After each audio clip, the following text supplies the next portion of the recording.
More than 10 years after the Ninja World War, everything returned to peace and the ninja world began to return to the track of a new life. At night, Sasuke was in his own yard, drinking the green tea made by Sakura and looking up at the moon. He raised his head, his smooth hair scattered casually behind his head and tied up with a simple rubber band. The green plants in the yard rustled in the wind, and the clear chirping of cicadas was particularly pleasant in the midsummer. Everything seemed to be peaceful and tranquil, but only when one saw white silver threads mixed in with the black hair did one suddenly realize that many years had passed. The bright moon carries his endless thoughts. From that night when the entire Uchiha clan was exterminated to today when the ninja world is peaceful and tranquil. I don't know if today's peaceful and prosperous world is what Itachi wishes for. Are you and your father and mother doing well in heaven? He gently closed his gentle eyes that although time had left traces on his handsome face, the handsomeness in his eyes was still visible. Sasuke. A familiar voice rang in his ears, and a nimble figure climbed over the wall at the edge of the yard and landed steadily in front of him. Sasuke couldn't help feeling a little surprised when he saw those eyes as gentle as the blue sky and see that he still put on a haughty attitude and criticized his friend who was not doing his job properly.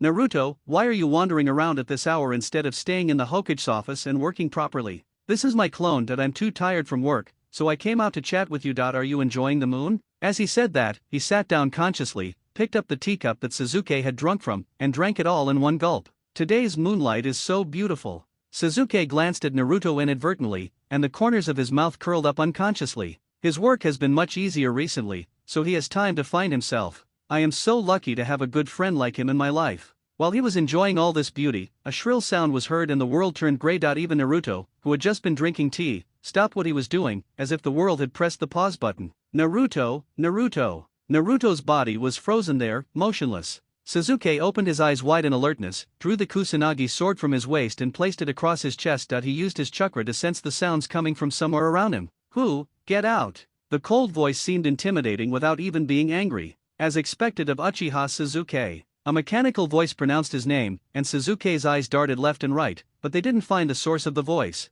Sasuke frowned slightly, wondering who on earth could have evaded his detection, entered the Konoha system, and been able to freeze Naruto, the Hokage. I'm afraid the person behind this is extraordinary. Who are you? What do you want from me? The mechanical voice sounded again, revealing a sense of arrogance that looked down upon all living beings. You can simply call us gods or immortals. Sage, are you related to the sage of the Toad Cave and Mayaboku Mountain or the Itsutsuki clan? He sounded suspiciously. There should be no existence among Naruto's summoning beasts that could escape his chakra perception. The mechanical voice carried a hint of sarcasm and arrogance. That thing is part of the immortal way, but we are not that kind of thing. Sasuke dropped his guard and looked nonchalant. It was obvious that the owner of the voice had no intention of fighting him. So, what do you want from me? Haha, that's great. Let's be frank that we have a game to play among the immortals, and we need Mr. Sasuke to help us complete it. Yuji, why should I help you? Sasuke's tone was cold and arrogant that when he heard that the other party was a fairy, he did not fawn on him. Instead, he used his favorite tone to look down on everything. Aren't you interested in hearing about the game? Not interested. After saying that, he turned around, retracted the Kusanagi sword gracefully and was about to leave. The owner of this voice is mysterious and must have extraordinary abilities. It is very likely that he comes from a higher plane. He has had the Rinnegan for many years, and through it he has gradually understood some things. The powerful ones in higher planes cannot easily interfere in the affairs of lower planes, otherwise they will be punished by heaven. That's why they set up the plan and I need to help them complete it. Looking at Sasuke's arrogant attitude, the mechanical voice seemed very confident, and he said lightly, "What if I could allow you to go back in time and change the fate of the Uchiha clan and Itachi?" Even though he was calm and composed, he couldn't help but stop when he heard this. Sasuke slowly raised his head and looked at the bright moon with a serious expression. The mechanical voice was smug. It looks like Mr. Uchiha is interested. Who are you? What do you want? We are immortals from a higher plane, and we are just playing a game when we have nothing to do, just like you thought. We can't directly intervene in the lower plane, but we can help you go back to the past. Sasuke looked slightly angry. He couldn't figure out what these immortals were trying to do. What is your purpose in doing this? You can think of it as a game of gods. He lowered his head when he heard it, raised the corners of his lips, smiled gently, and raised his head to look down on everything. Game of the gods. The humans here are not pawns in your hands to be manipulated by you. My answer is very clear. I don't want to participate in the game of the gods. Tisk. The gods were obviously not satisfied with his attitude. In his opinion, there were many people in the world who could choose being with him as a great blessing. I didn't expect this human to be so ungrateful. Don't you want to change Itachi's fate? He is not your dearest brother. He also has the right to live. No, in fact, you know that he is the one who deserves to live the most. Sasuke's face darkened even more, and the pattern of the Mangekyo Sheri-nan appeared on his eyes. His patience with these guys who claimed to be gods had reached its limit. Don't you dare to fool me about Itaki again. From the mechanical voice, it could be felt that Suzuki was really angry and continued to seduce. So now I'm giving you a chance. Wouldn't you be willing to go back in time and save them yourself, save your innocent and poor people? After all, most of them were forced to make the decision just like Itaka that they also longed for a bright future. Suzuki was slightly stunned, and he admitted that he was moved. Many of the tribe members were just ordinary civilians, and some were not even ninjas, but under the order of Shimura Danzo, they were ruthlessly slaughtered. Those innocent eyes still make him look dazed when he thinks of them today. Seeing the target was moved, the mechanical voice took advantage of the opportunity to pursue. Look at your missing arm again. Don't you want your body to recover? Suzuki covered his empty arm. This is a punishment. It's my own will. It has nothing to do with anyone else. But you can change all this now. Look, you have everything now, a beautiful wife, a lovely daughter, enviable friendship, a respected status. Even if you think you are guilty, who will care? People will only think that you are a great hero who saved the ninja world. But Itaka died at a young age, and died quietly. Who will remember what he did for the village in a few years? What you have now is what Itaka paid for with his life. You step on Itaka's body and are admired by the world, while he can only disappear in the long river of history. Don't you have any guilt at all? The mechanical sound seemed to contain some kind of power. Suzuki's eyes lost focus as if he saw something, and his forehead was covered with a layer of fine beads of sweat. He opened his mouth and gasped, and his body unconsciously retreated.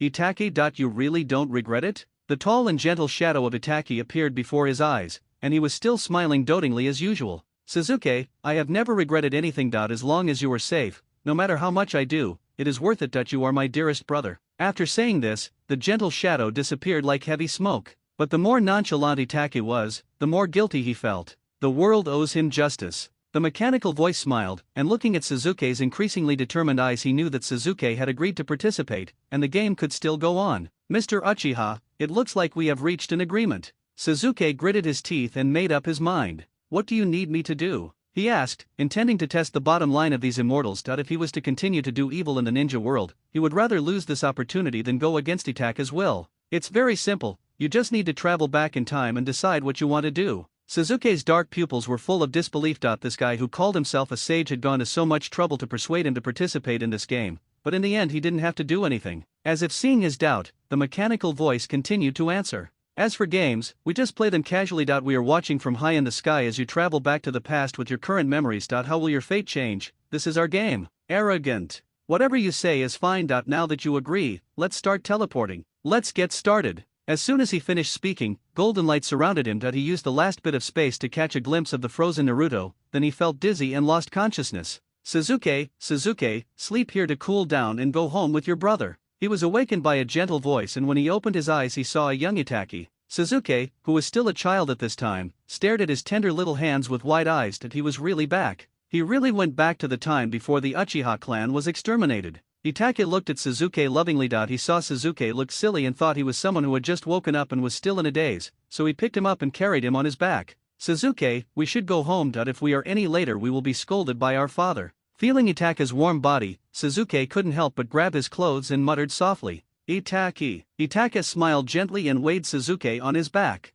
Suzuki, call me brother. He didn't reply but just felt the warmth as Itaki carried him back home from the training ground. Suzuki, what did you pester your brother to train today? He looked up and saw his father and mother, whom he hadn't seen for many years. My father was still sitting on the tatami as usual, dignified and serious, with the demeanor of a family leader, and my mother was as gentle and beautiful as I remembered. He looked at the warm family and couldn't help but shed tears. He didn't want to cry. As a soul over 50, he should be calm and peaceful. But how many years have passed? This dreamlike scene reappeared before his eyes again. The regret and powerlessness, loneliness and solitude of his youth were all filled with happiness at this moment. How could he not cry? Suzuki's crying caused everyone to panic. Suzuki, were you injured during training today? Let mom take a look? No need, just now sand got into my eyes. He blushed and refused his mother. He was so old and still crying here. If Naruto saw him, he would definitely ridicule him again. After the family finished their meal, he wandered the streets alone, recalling the familiar scenery in his memory. Most of the members of the Uchiha clan joined the Konoha police department. At this moment, the Uchiha members of the police department gathered in twos and threes on the street to surround the ninja who was causing trouble. The ninja was short and extremely cunning, and was very good at the technique of instant body movement, always able to avoid the Uchiha's pursuit at the most dangerous moments. During the escape, he damaged a lot of street facilities. He looked very relaxed and did not seem to be escaping in a panic. The police department's actions did not satisfy the villagers. In their attempt to catch the roving ninjas, they had accidentally damaged several shops, causing the villagers to feel disgusted and disgusted. Ah, my shop. The boss watched as his shop, which he had worked so hard to run, was pierced through by several kunao. The merchandise on display in the shop was scattered on the ground, making it a mess. These guys in the police department are really useless. They can't even catch a ninja. They might as well give up their job. The complaints coming from all around made it clear that there was a tense atmosphere between the two. But Suzuki, who was standing next to them, saw it very clearly. The ninja had a sinister smile on his face, like a cat teasing a mouse. He clearly saw that the man could have escaped quickly by dodging a few times,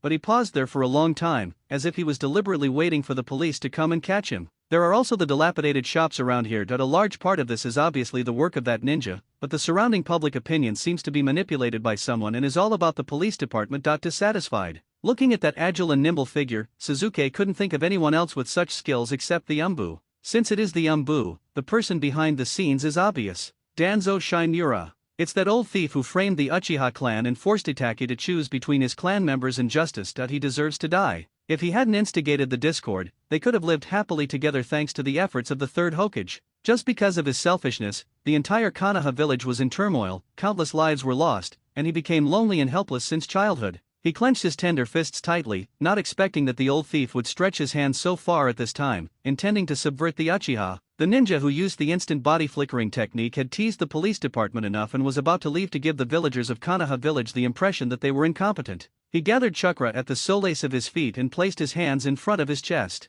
Shadow clone technique. 5 identical people scattered in different directions. Idiot, doesn't he know that the shadow clone technique doesn't work against the Sharingan? After saying that, the members of the police department formed seals with their hands and opened their Sharingan to observe which of the escaping clones was the real one. This is impossible. After checking with the Sharingan, it is incredible that each one of them is the real body. What should I do now? The leading police captain's face darkened as he watched more and more people gathered around him, spread out in chase. Upon hearing the order, everyone immediately dispersed and pursued their own targets. The Uchiha clan is really a bunch of freeloaders. They can't even catch a petty thief like this. It seems that the legendary bloodline limit is just this. Just when Suzuki was about to set out to help with the hunt, he heard someone who appeared out of nowhere standing in the middle of the crowd and starting to make gestures. Every time we make the slightest mistake they want to arrest us all and put us in jail, but now they become depressed when they see a petty thief. What a bunch of losers who only know how to bully others. The audience around nodded in agreement, many of whom had conflicts with members of the police department.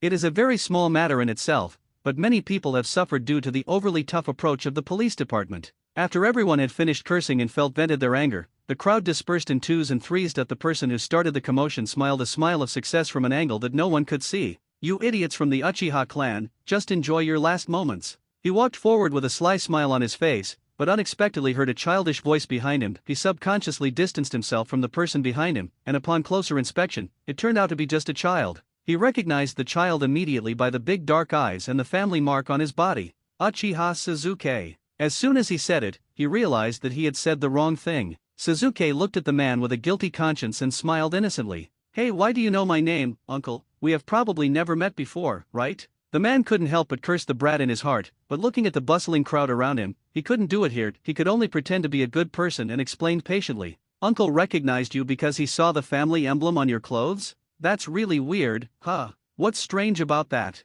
The man patiently struggled with Suzuki. Uncle, you told me my family and my family symbol on my back as soon as you saw me. I appeared right in front of you. How could you see it? Oh, just now. I saw it when there were many people around that you were standing nearby just now, right? That's when I saw it. Uncle, you have a really good memory that you remembered me at first sight among so many people. Of course it's because the kid is cute. The man smiled awkwardly, but the next sentence made him feel like he was falling into an ice cellar. But even so, uncle, how did you know my name is Suzuki, unless you investigated me beforehand? The man broke out in a cold sweat as he saw Suzuki's young face showing an expression of control that didn't match his appearance. Unexpectedly, he would reveal his weakness in front of a little devil. The man was a little furious that he cursed and shouted, "Annoying little devil," and then left. Suzuki watched the man leave and did not stop him. Instead, he looked in the direction he left with a gloomy expression. Danzo Shinura, how much effort did he put in at how many places and at how many times to destroy the Uchiha clan? Just now, just for such a small task of catching petty thieves, 3 groups of people with different divisions of labor appeared.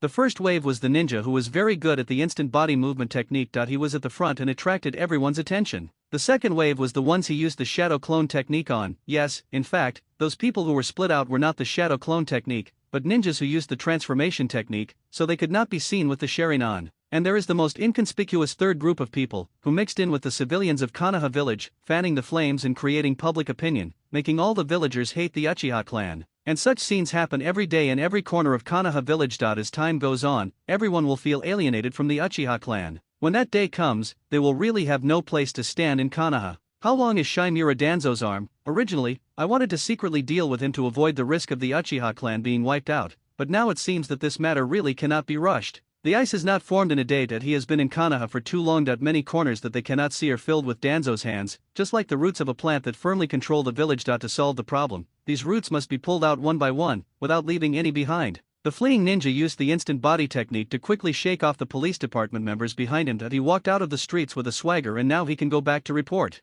Uncle, aren't you the ninja who was being chased just now? Where are you going now? His body paused slightly. He didn't expect that his whereabouts would be exposed so quickly. Almost in an instant, several kunao came flying through the wind, but were easily dodged by Suzuki and then stuck into the wooden door of the shop behind him. Who are you to fight like this in the village? You will be caught by the police department. The shop owner grabbed his wooden door and shouted loudly, "Is there anyone here? Someone come quickly, there's someone causing trouble here." Knowing that the police officers would not be here for a while, the man did not care about his boss's noise but focused on what was in front of him. Wait until he sees clearly. The person coming is a young child about 5 or 6 years old. The Umbo had previously investigated that this child was Uchiha Suzuki, the second son of Uchiha Fugaku. Unlike his genius older brother, the second son doesn't seem to have any outstanding qualities. Although this was the case according to their investigation results, the fact that he easily dodged their fatal kunao just now showed that he was definitely extraordinary. The Uchiha family already has 2 peerless geniuses, Uchiha Shisui and Uchiha Itachi, and now there is Uchiha Suzuki. How many geniuses do they have? Such a wealth of talents is really enviable. Little boy, why don't you go home so late? How can I go home and sleep peacefully when the bad guys haven't been caught yet? The ninja looked at Suzuki's dark pupils vigilantly, and gradually the color of his pupils changed. 1 megatama, 2 megatama, 3 megatama. The 3 megatama spinning in his eyes had a fatal attraction. Just one glance, by the time the ninja reacted, it was too late. His eyes were blank, he lost consciousness, and fell to the ground, unable to move. Suzuki's young body also fell heavily to the ground. He squinted his eyes with an embarrassed look on his face. It's over. I forgot that I didn't have much chakra in my young body. Even if I could use all the ninjutsu I had before, chakra can only be improved through practice. With this immature body, there is simply not much chakra available for him to use. Using the advanced illusion of the Sharingan, all the chakra in his body was consumed in an instant. Doesn't he look just like that idiot Kakashi when he looks so miserable now? When members of the police force arrived, they saw this scene. Hey, kid, are you okay? The member of the police department looked at the Uchiha clan emblem on his back and immediately stepped forward to help up the motionless Suzuki. He looked at the little face carefully. You are the youngest son of the patriarch. He looked at the fleeing ninja who was lying on the ground next to him. The ninja's eyes were dazed and it was obvious that he had been hit by an illusion. He looked at Suzuki's young age and couldn't help but sigh in his heart. Although the Uchiha clan has been ostracized and oppressed by the Konoha high-level officials since the Nine Tails incident, they are truly full of talented people. Looking at these young children, the future of the clan is not completely hopeless. Suzuki. The father's majestic voice sounded, and he looked at his little son who was unable to move in bed, with a bit of joy in his heart. He had already heard the report from his subordinates about this incident. As the head of the clan, he also thought that this was a show set by the Konoha high-level officials for the village. He did not expect that it would be ruined by the young Suzuki. He really is worthy of being his son. Father. Suzuki, when did you open your Sharingan? His fall was so sudden that he did not expect it. He had originally planned to leave the scene after helping and remove himself from this incident. Who says man proposes, God disposes? Father, are you talking about the Sharingan? Have I already activated the Sharingan? That's really great, I can finally help my brother and father. He pretended not to know that he had already opened the Sharingan, and instead acted like a child with excitement and pride. Looking at Suzuki's attitude, the situation must have been too tense, and he must have used it without knowing it. Uchiha Fugaku smiled gently and his big hands touched Suzuki's soft hair. This is a very common situation. The opening of the Sharingan requires the caster's mind to be in intense turmoil. That maybe you were too anxious at the time and wanted to solve the problem for your clan, so you opened the Sharingan at that moment. The father, who was originally smiling, suddenly became very serious and spoke to Suzuki seriously. Suzuki, promise your father not to tell anyone else that you have opened your Sharingan. Itaka's Sharingan, which opened at the age of 8, has already attracted much attention. Sasuke is less than 6 years old now. If those with ulterior motives knew about it, he would not dare to guarantee whether his son could live healthily. Sasuke nodded obediently when he heard that. But father, someone might have seen me using it before. Don't worry, he is a member of the Uchiha clan. Father has already told him that he will not spread this matter. Looking at his well-behaved and intelligent son Uchiha, Fugaku's heart was filled with guilt. He really didn't want to involve these young children in political struggles, but there were some things that even if they didn't fight or grab, how could the enemy let them go? Then let's make it clear, this is a secret between Sasuke and father, you must not tell anyone else. Yes, father. He looked at his father's caring and expectant eyes, and his father's unwillingness to expose his son, who had opened his Sharingan early on. He deeply felt the love from his father. I am really loved by so many people. In the early morning, the sun illuminated the entire village, hiding the roots of darkness deep underground, and everything seemed calm on the surface. Today's learning topic at the ninja school is a test of archery in pairs. Teacher Irika stands at the practical training ground and explains to the students. First, distribute 5 kunao to each group of students, a total of 10. Each student needs to hit the bullseye with the kunao in his hand. Different scores are given according to the distance from the bullseye. The final score is the sum of the 10 kunao of 2 people. Do you understand? I understand. Then everyone should start looking for their own partners now. Sasuke, who was originally sitting quietly on the ground, was surrounded by a circle of girls. Sasuke, can you team up with me? Go away, Sasuke should just team up with me. What are you talking about? It's me who's teaming up with Sasuke. Girls gathered in groups of 3 or 4 and argued fiercely over forming a team with Sasuke. He couldn't stand the noisy chattering and walked out from the circle of girls. Sasuke. Tisk, what a pretentious fellow. A mocking voice came from the corner. Sasuke looked in the direction of the voice and saw a bright figure running towards him from the corner, passing through the wall of people surrounding him and standing in front of him with his eyes staring straight into his eyes. Naruto. Looking at Naruto's ostentatious movements, he remembered that at this time Naruto was severely ostracized because of the karama in his body, but it was also true that he had disliked him since he was a child. Hey, Naruto, stay away from Sasuke. I heard that he was scribbling on the Hokage rock with paint yesterday, and Irika the teacher gave him a severe reprimand. Is this true? Can't he just be more careful? If I were like this, I would have been scolded to death by my parents. Naruto listened to the waves of laughter around him and tried hard to endure it, trying to ignore the voices as much as possible, looking at himself who was unwelcome and Sasuke who was flattered by girls. Humph, what's so great about you? Do you dare to compete with me? I don't have the time for that. Are you scared, afraid of losing to me? Is this the only thing a genius can do? Although I know that Naruto did this to attract everyone's attention, I couldn't help but feel hostile towards him when I saw that provocative face. The 2 mouths were pressed tightly together, but they seemed to react instantly and separated immediately, constantly wiping their mouths with their hands, fearing that their mouths would rot if they were a second late. Pooh. Damn, why did the kissing scene come earlier? It was all because there were too many people surrounding him just now, and now his frail body couldn't keep up with his quick reaction and he was suffering such a terrible disaster. Sasuke was wiping his mouth in disgust, wishing he could wipe his entire mouth. Naruto was also standing next to him, sticking out his tongue. The looks from the girls in the class seemed to be real and stinging his spine. He turned around to look at the vicious eyes, and stepped back with a chill in his heart. Naruto, you bastard, how dare you take Sasuke's first kiss? Sasuke's face darkened. Damn it, what first kiss? Being taken away by the same person in 2 lifetimes, even if he didn't care, it still made him feel ashamed. What are you doing? I didn't mean to do that. Someone just pushed me and I didn't want to kiss that self-righteous idiot. No one listened to his rebuttal, which instead aroused the anger of the crowd. They rushed up one by one with their teeth bared and beat people up, and the scene was extremely chaotic. Teacher Irika looked at the terrible atmosphere.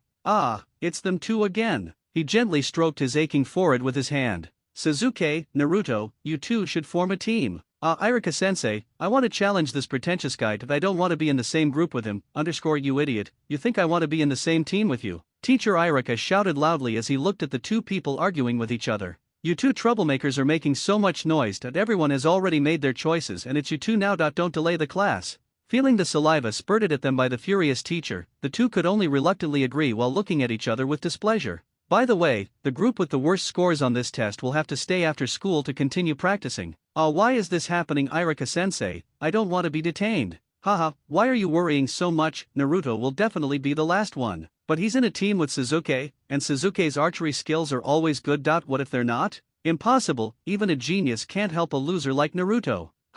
That's true. Listening to the endless ridicule around him, Naruto felt angry. These bastards are waiting. He wants to be the Hokage, so he must hit all the targets and surprise everyone. As the test progressed, Suzuki picked up the kunao, and with a slight flick of his wrist, he threw it forward, and the kunao hit the very center of the bullseye accurately. 10 points for the first team. Ah, Suzuki is awesome. Teacher Irika nodded in satisfaction and recorded Suzuki's results. Suzuki is worthy of being a member of the Uchiha clan. That you performed very well. Tisk tisk, geniuses are different. A student held his head and lamented. It's over, I must be the last one. Until he shot the last one and all of them hit the bullseye for 50 points. He raised an eyebrow at Naruto provocatively. It's your turn now. Future Hokage, please don't let us down. Naruto looked at these guys who were mocking him. Just wait, I will definitely hit them all. #careless. I thought I could rest easy with myself in the group, but I didn't expect to be ranked last among so many groups. After school, Suzuki and Naruto were left behind to continue practicing, and by the time the practice was over, everyone else had already gone home. Snort.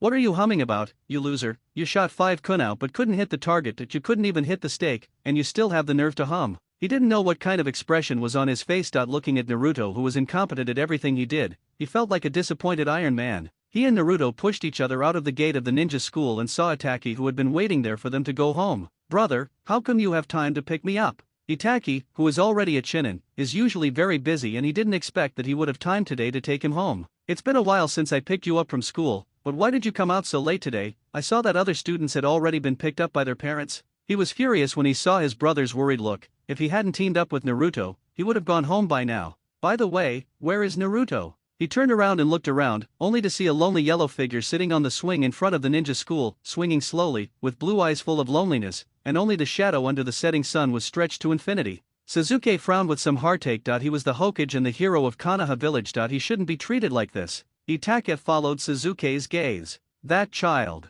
Forbidden son. Their family has already aroused suspicion from Konoha's high-ranking officials, and getting too close to the Forbidden Son at this time would not be good for the entire family. Suzuki. He didn't wait for Itake to finish his words and walked straight towards Naruto. What? Are you angry and coming to trouble me because I held you back in class? Naruto nervously grabbed the rope of the swing, his eyes alert and his body shrank back. Why is his train of thought always so strange? Looking at Naruto's thin body, he is just a child after all, not the omnipotent 7th Hokage. One person? What's up? Well, if you're alone, why not come to my house for dinner? Thinking that this was the first time in 2 lifetimes that he had invited Naruto, his hand unconsciously stroked the tip of his nose. Hey! The blonde boy's blue eyes suddenly, she became as bright as a star, and her whole body became lively and agile. He asked cautiously. Really? Is it really possible? Stop talking nonsense and catch up quickly. Naruto smiled happily and ran quickly behind Suzuki. What, so you wanted to be friends with me? Just tell me earlier, I'm very generous.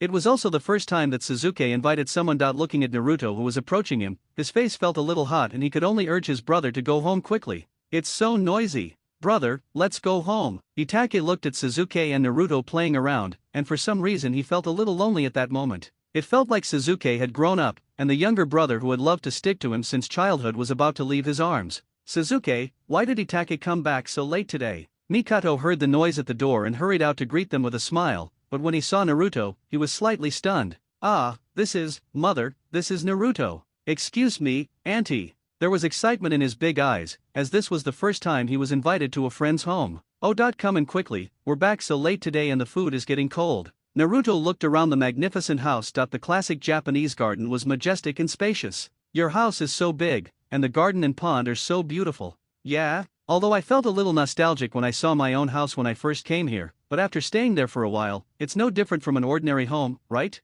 Looking at that indifferent expression, he is really different as expected of a rich family's young master. When everyone entered the restaurant, Uchiha Fugaku was already dressed neatly and sitting in front of the dining table. He looked up at the people who came, and when his eyes swept over Naruto, his brows unconsciously frowned, but quickly recovered. Father, this is Naruto. Uncle, excuse me for interrupting. Naruto looked the majestic man over and greeted him. Are you a classmate? Well, I'm here as a guest today. Since you're here, sit down and eat together. Okay. Thank you, Uncle. Looking at the table full of delicious and sumptuous dishes, Naruto swallowed unconsciously, clasped his hands together and said loudly, "Then I'll start," and he began to enjoy the delicious food. The food cooked by Suzuki's mother is delicious, not only in taste, but more in temperature. Haha, kid, eat slowly. If it's not enough, there's more. Thank you, Auntie. Uchiha Mikato smiled kindly and said to Naruto happily, "This child is really healthy. Being able to eat is a blessing. Suzuki is picky about food and doesn't eat well, which often gives me a headache." This sentence touched Suzuki's nerves, and he lowered his head and started eating. Mom, another bowl. Mikoto covered her mouth in surprise that this was the first time her son ate so fast. After dinner, Suzuki touched his stomach uncomfortably. Ah, this damn desire to win. Naruto is the last one in the class, but for some reason, this always arouses his competitive spirit and he always feels like he doesn't want to lose to him. Suzuki. Naruto looked cautious, as if he wanted to say something but hesitated. If you have anything to say, say it now. Why did you invite me to your house today? Why is there any reason for this? Isn't it because we are friends? Suzuki didn't even think about it and answered subconsciously. When Naruto heard this, his eyes widened and he looked at Suzuki with cautious happiness in his eyes. In his childhood, he was always called a fox demon and regarded as a disaster star. This was the first time he heard from others that we were friends. His heart was beating violently and he could hardly control his emotions. This person whom he had always disliked was the first person to recognize him. Can I still come to your house to play with you in the future? Come whenever you want. Perhaps he was a little embarrassed by such a passionate gaze and did not dare to look Naruto in the eye. It was late at night and he was about to leave with his shoes on. Can you find your way home? What are you talking about?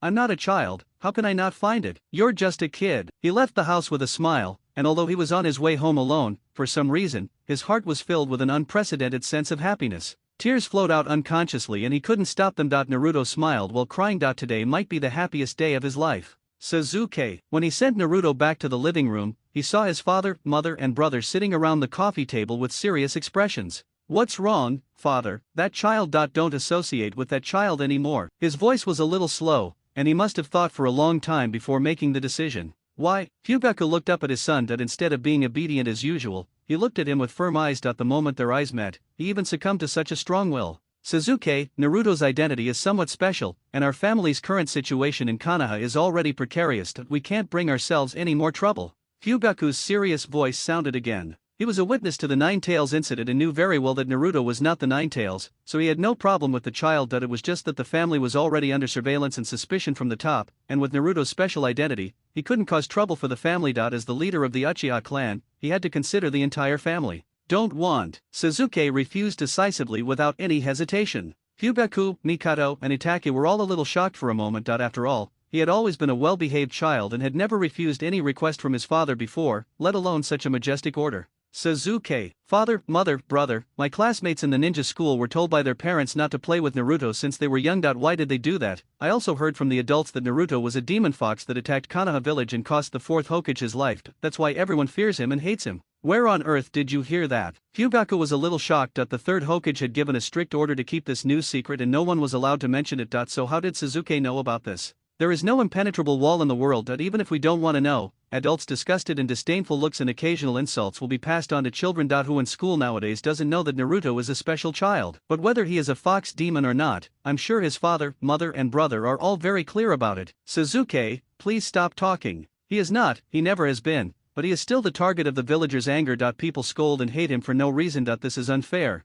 He shouldn't have to endure all this. Itachi looked at his younger brother. He felt that he was not talking to a child, but to an elder who had experienced many vicissitudes of life. His situation today is very similar to that of our Uchiha clan. Our clan has been suspected for something we have not done. The upper echelons have suppressed us, and the people do not trust us. All of this is unfair to us. Neither the Uchiha clan nor Naruto should bear these unwarranted insults. Suzuki's words shocked every adult present. Yes, they shouldn't have lived with this false accusation. It wasn't their fault in the first place. Even I feel deeply about the current situation of the Uchiha clan. As an existence that is also suspected and distrusted by the village, no one understands the loneliness and solitude of both sides at this moment better than us. After listening to Suzuki's words, Fugaku lowered his head deeply. As the leader of a group, he should have created a peaceful and stable living environment for everyone in the tribesmen, but he did not do this job well. Mikoto was also hesitant to speak. The child was the only blood of the 4th Hokage left in the village and was also the flesh and blood of her good friend Shinkuna. The couple buried him for the peace and tranquility of Konoha. They lost their own lives, and their children were treated like this. I'm sure they can't rest in peace in their graves. She had always been bothered by Uchiha's stance and couldn't help the child, and she felt guilty towards her good friend. Seeing that his father and mother seemed to be moved by his persuasion, he turned his gaze to his brother. Brother, as a Chunin of Konoha village, what do you think about the Uchiha clan and Naruto? Itachi was a little surprised. He didn't expect Suzuki would ask him at this time. He raised his head and looked at the peaceful moonlit sky outside the window. To be honest, I don't know, but as a ninja who has experienced the great ninja war, I hope Konoha can be peaceful and tranquil, and I hope my family can be safe and healthy. But considering the current attitude of the Konoha high-level officials towards the Uchiha clan, your idea is wishful thinking. Itachi was shocked. He didn't understand why Suzuki had grown so much overnight that he talked to his father with an attitude of unwillingness but never giving up. 24-hour surveillance of the Uchiha, the alienation between them and the villagers, they are forcing the Uchiha to rebel. Suzuki, stop talking about this, and let's pretend we never talked about this today. Fugaku immediately spoke up to stop him. He never expected such outrageous words to come out of the mouth of his well-behaved son. Suzuki looked at his father and brother. Father, some things don't exist just because we deny them. Brother, your ideal is too beautiful, but you can't achieve it alone. It took me many years to realize this truth. The power of one person is so insignificant, so a family is formed. Only when so many people work together can we achieve the goal you envision. They can change their fate now before something irreversible happens. That's enough, let's stop talking about this for today. Remember my words, Suzuki, don't associate with that kid. Uchiha Fugaku's majestic voice sounded. He had to end this conversation quickly or it would bring great trouble to the family. But in fact, his heart may have begun to waver, and maybe he really should go talk to the third generation husband. Mikoto understood his position, and although she opened her mouth, she didn't continue. The bright moonlight shines on the earth, and Suzuki can't sleep today. He had clearly traveled back to the past, but the more he understood, the more he realized that changing his destiny and changing the trajectory of his life is easier said than done. Looking at the bright yellow moon, I thought of Naruto for some reason. Yes, he shouldn't be so depressed. Think about that kid. Even though he was treated unfairly, he still won everyone's recognition with his own efforts. Sometimes he couldn't help but admire Naruto's perseverance. He had been following him for so many years, and even when he wanted to give up on himself, Naruto still didn't give up. Now it's his turn, and he will prove with his actions that he can resolve the family crisis. Suzuki, is it still late and you're still awake? Itachi sat beside him with his hair loose and admired the moon at night with him. Elder brother. Still thinking about your conversation with your father? Actually, I think what father said is very right. Naruto's identity is very special. You should not associate with him for the time being. Don't want. Suzuki once again flatly rejected his request, without a trace of hesitation in his words. Why, what charm does that child have that would make you go against your father's wishes? Why? Because Naruto was the light in his life. No matter how he fell, he never gave up on himself. Because he is the great hero admired by everyone, his good friend and his brother. But Suzuki, if you continue to associate with him, maybe the family will. Itachi didn't finish his words, but his meaning was clear. I think I have the right to choose who I hang out with. Besides, even if I don't associate with Naruto, won't I be ostracized by the higher UPS in the family? Yes, even without Naruto, the top leaders of Konoha still regarded the Uchiha clan as a thorn in their side, but he didn't want to tell the young Suzuki these words. I believe the third Hokage and my father will resolve this issue. Itachi tried to touch his forehead gently with his hand, but Suzuki dodged it, and his hand stayed in the air awkwardly. Brother, peace is never achieved by just two people. It is the common hope and desire of all people that will lead to a better tomorrow. Similarly, the peace in your heart should never sacrifice some people to ensure the peace of others. Itachi is a man with great love in his heart, but because of this, he should love himself and his family even more. It sounded like Suzuki seemed to have something else in his words, but Itachi was now in a state of confusion. On the one hand, he experienced the Third Ninja World War in his childhood and he longed for peace from the bottom of his heart. For this reason, he was willing to do anything and pay any price, even if it meant sacrificing himself. But today, Suzuki's painting seemed to open another door for him. He carefully recalled the conversation with him and smiled helplessly. Sometimes his thoughts were not as good as those of a child under 6 years old. Well, Suzuki, you are right that not only do I have to rely on my father and the third Hokage, but I also have to work hard to restore the relationship between the Uchiha and the village to what it was before. Looking at Itachi's suddenly enlightened expression, Suzuki seemed to feel relieved. By the way, brother, you're almost 11 years old, and you still don't have a girlfriend. Itachi's brows twitched unconsciously, and he tightened his expression to keep his face from falling. Wasn't the topic being changed too quickly? 1 second they were discussing the future of Uchiha and the village, and the next second they were concerned about his lifelong affairs. Suzuki, why are you asking this all of a sudden? Suzuki thought about it. This was not too sudden. In his previous life, he already had a lovely daughter, trustworthy friends, a beautiful wife and a happy family, but his brother was alone until his death. He hoped that Itachi would not continue to be so lonely in this life, and hoped that he could have a happy family and he could also have a lively and lovely nephew. No, I just suddenly thought that you were already old and have never had a girlfriend. Isn't it time for you to work harder in this area? Itachi looked at that innocent face and big round eyes, but the words he said were so harsh. Are you old? I'm not that old. Suzuki is urging his brother like this. Looking for a girlfriend. Do you have any experience in love? Well, of course, he not only has experience in love, but also in marriage and having children. His experience is very rich. Sigma, degree. Itachi was so frightened that he was petrified on the spot. Brother, don't spend all your time practicing ninjutsu. When the time comes, find a girlfriend, otherwise, in a few years, you might end up being single for the rest of your life. Itake felt the amazing changes in Suzuki in the past 2 days. He changed from a child who always stuck to him and wanted to accompany him for ninja training, to an elder who cared about the major events in his life. Today he experienced many firsts in his life. Making friends for the first time. This was the first time I was invited to a friend's home. This is the first time I have eaten such a delicious meal. He looked up at the lonely ceiling with a smile on his lips, but tears slowly flowed from the corners of his eyes to the pillow. He silently wished in his heart that if this was a dream, then please let this dream continue. In the morning, Suzuki yawned and stepped into the gate of the ninja school. He has been a bit lazy ever since he came here. He clearly remembers that he was more diligent when he was young. At that time, he hoped to gain Itake's recognition and his father's approval, so he practiced ninjutsu hard every day. He also wonders now whether the current him is the same as his original self. He may not like spiritual practice as much as he thinks, and he is just pushing himself to make progress in order to get more attention from his family. Maybe he is actually a very lazy person at heart.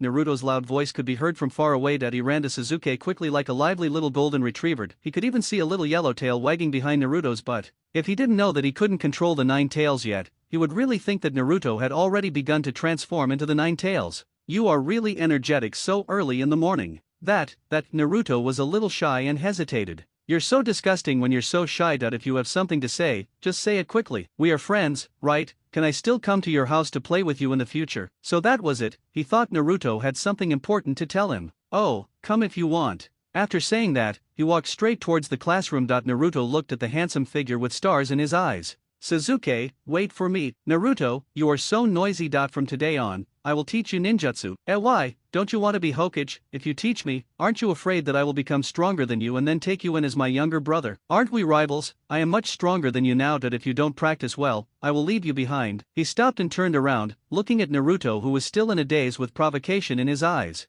Opponent, you don't want to be left behind. Of course not. Naruto looked like he wanted to explain urgently that he finally had friends in a bond, and he didn't want to let go of this ray of light in his life. That he wanted to hold it tightly in his hands and never let go. Then you will practice with me from today. In the early morning sunshine, the footsteps of the young men chasing each other are truly a scene of prosperity and peace, but such days did not last long, as the roots in the darkness were quietly growing older. Itake, now that you have joined the Umbu, there is no way you can avoid this mission. Kakashi calmly took Itake to the Uchiha clan's surveillance point. The narrow spiral corridor was unusually quiet with only the clacking sound of footsteps. Are you going to tell your family about this? Itake looked at the surveillance equipment and the number of people in front of him. The Konoha high-level officials really took great pains and spent a lot of manpower and resources just to monitor them 24 hours a day, as if they had known that they would rebel. After many conversations with Suzuki in the previous period, he had also thought about how to deal with the relationship between the village and the Uchiha clan. Both sides were wrong, but it was obvious that the village was more wrong. In such a situation, only if one party gives in first can they repair the broken relationship. The Uchiha clan aren't all idiots. They've noticed the actions of the village. While answering Kakashi's questions, he saw through the monitor that Suzuki was teaching Naruto ninjutsu. There were always 1 or 2 of Naruto's kunai that failed to hit the target, and Suzuki looked at his student speechlessly. He is really stupid. I don't know how Jiraiya and Kakashi turned this idiot into the 7th Hokage who knows everything. Idiot Naruto, I told you to use your wrists and not to move your fingers. How many times do you want me to tell you before you understand? It's almost there. I'll be able to hit them all soon. Just wait and see. Itake couldn't help but raise the corners of his mouth slightly and his eyes narrowed in a smile. Compared to these complicated problems, he still prefers to see his brother smile. On a street full of lights and people at night, 2 drunks were pulling each other. The surrounding villagers saw the situation and immediately reported it to the police department. What are you doing? Stop fighting. The Uchiha team members of the police department pulled the 2 drunks apart. The drunks were very unhappy to see these pretentious guys. Why are you all acting so high and mighty here? When the 9-tailed fox came, you all hid in the back like turtles, but now you are showing off in front of me. Hearing the drunks' unreasonable scolding, the Uchiha team members couldn't help but push him to the ground. Shut your stinky mouth. Come with me now. He forcefully pulled up the drunk man who had collapsed on the ground and walked towards the cell. Tisk tisk, their attitude is too tough. Just stop. Even what they said is not wrong. That I don't know what these police departments are doing when the village is in the most dangerous time. Clan leader, we really can't stand it. Until today, there are still many people who use the Nine Tails incident to discredit the Uchiha clan. At that time, it was clearly the third Hokage who gave the order for us to guard the rear and protect the safety of the villagers. But why do we have to face such unwarranted accusations now? Two young men from the Hidden Mist village rolled around in the grass, their eyes wide open and bloodshot, their saliva flowing out, and the sound of their wails almost echoed throughout the entire forest. Master Ching, what happened to them? I roll. The ninja from the Hidden Mist village looked into the distance with his Byakugan and saw the desperate figure without any hesitation. Retreat. Master Ching, are we going to leave like this without even seeing the enemy? Idiot, that's Uchiha Shisui from Konoha. Even if we put all of us together, we are no match for him. Why don't you retreat quickly? He really deserves to be called the man of Shunshin Shisui. When the Sandai saw the young Shisui, he seemed to think of his good friend Uchiha Kagami. They were also young and had the responsibility to consider the village. Thank you for your praise, third generation. I have a request, please agree to it. What? Tell me about it. Recently, the relationship between the Uchiha and the village has been extremely tensed. I would like to mediate and eliminate the rift between the two. I hope you will agree. The third generation looked at Uchiha Shisui and felt extremely gratified. There were young people like him in the village who were doing their best to eliminate the barriers between people. Okay, just go ahead and do it. I'll announce to the public that you're carrying out a confidential mission I've assigned you. If anything happens, just report my name. Shisui nodded and stepped back. On the outskirts of Konoha village, this is Itaki and Shisui's secret base. Itaki, do you think Mr. Fugaku will really launch a coup? I'm not sure, but since the Nine Tails incident, the Uchiha have indeed been targeted more severely. Now everyone is on edge, and we don't know when this string will break. But I want to stop this, change the tense relationship between the village and the Uchiha. If the Uchiha changes, the village will also change. If the village changes, will the Uchiha also change? It will. Tomorrow night is the Uchiha clan's gathering. I plan to attend. If Mr. Fugaku wants to launch a coup, I plan to use Koto Amatsukami on him if necessary. Shisui looked at Itaki with an apologetic look. He really didn't want to use this method to forcibly distort other people's will, especially since this person was his clan leader and the father of his best friend. But this was the only solution he could think of given the situation. Will you blame me for doing this? Just go ahead and do it. Is there anything I can help you with? Itaki's mouth corners raised slightly, his eyes full of trust in Shisui. My dear brother, I know that our ideals are the same. We both long for peace. Seeing Itaki's firm support, Shisui's last bit of confusion disappeared. He hoped that through his own efforts, the suspicion between the two would be eliminated so that everyone could have a bright future. By the way, your brother Suzuki seems to have a very good relationship with the Forbidden Child recently. The top leaders of Konoha all think that Uchiha is ambitious again and wants to secretly control the Nine Tails through Suzuki. They were just kids playing together. It's shameful that those Konoha idiots didn't even let a child go under the guise of caring about the village. Itaki opened his Sharingan wide and looked fierce. He could do whatever these people did to him, but he didn't want Suzuki, his beloved brother, to come to any harm. It's really time for Konoha's top leaders to take action. I'm so tired. Naruto wiped the sweat from his forehead and sat down on the ground. Not so soon, the future Hokage. Suzuki, what a bastard. He trained him so hard, totally ignoring the fact that his legs were as weak as noodles and he couldn't even stand up. It's really abominable that every time he gets too tired, he uses words like future Hokage to provoke him. Suzuki looked at the wounded Naruto and he knew that Naruto had reached his limit. Today they taught Naruto to gather the chakra in his body at his feet and climb up the tree, doing what Kakashi had taught them and wave country in advance. He sprinted to the top of the tree again and again, and fell down again and again, getting injured all over but never giving up. Now the Uchiha clan is facing a huge turning point. He hopes to change all this through his own and Naruto's power. This is also the real purpose of his coming back. But he himself doesn't know what the final outcome will be. Will he be unable to change the course of history and end up with nothing? As he thought about it, his expression became serious and his brows were furrowed. Stamp. Naruto stretched out his finger and poked at the frowning brow, but Suzuki, who was thinking about something, didn't notice it at all. It hurts. What are you doing? I see that your brows are furrowed together, like an old man. No girl will like you if you always have such a sad face. Looking at Naruto, who had a smug smile on his face, Suzuki was extremely angry. He has not forgotten that his daughter Uchiha Sarada likes the 7th Hokage in front of him very much, and even regards him as an idol, which makes his presence as a father plummet. God knows how much jealousy he suffered in silence. Oh, you're still so lively, why don't you do another set? Oh, no, you devil. The miserable sound echoed through the woods, and the birds flew away in all directions. When he fell to the grass again, he couldn't even move a finger. My stomach rumbled like thunder. Gurgle gurgle dash dash dash dash. Okay, that's it for today's training, let's go home and have dinner. Suzuki, wait for me, I'm too tired to move, can you give me a hand? Oh, looking at the tearful eyes and dirty black clothes, he felt an indescribable grievance and sighed helplessly. He walked to Naruto and helped him stand up. Let's go, future Hokage. Where are you going? Come to my house. You're hungry, right? We can have a meal together. Ah, really? That's great. I haven't eaten Suzuki's mother's cooking in a long time. I will definitely eat more. Sasuke, why did you come back so late? Mom was so worried. Naruto, why is Naruto injured like this? Auntie, Sasuke and I are doing some chakra training today, and I'm almost able to run to the top of the tree now. Really, Naruto, you are amazing. Thank you, Auntie. You are still far behind the others. Sasuke really is like a brother. He's so strict.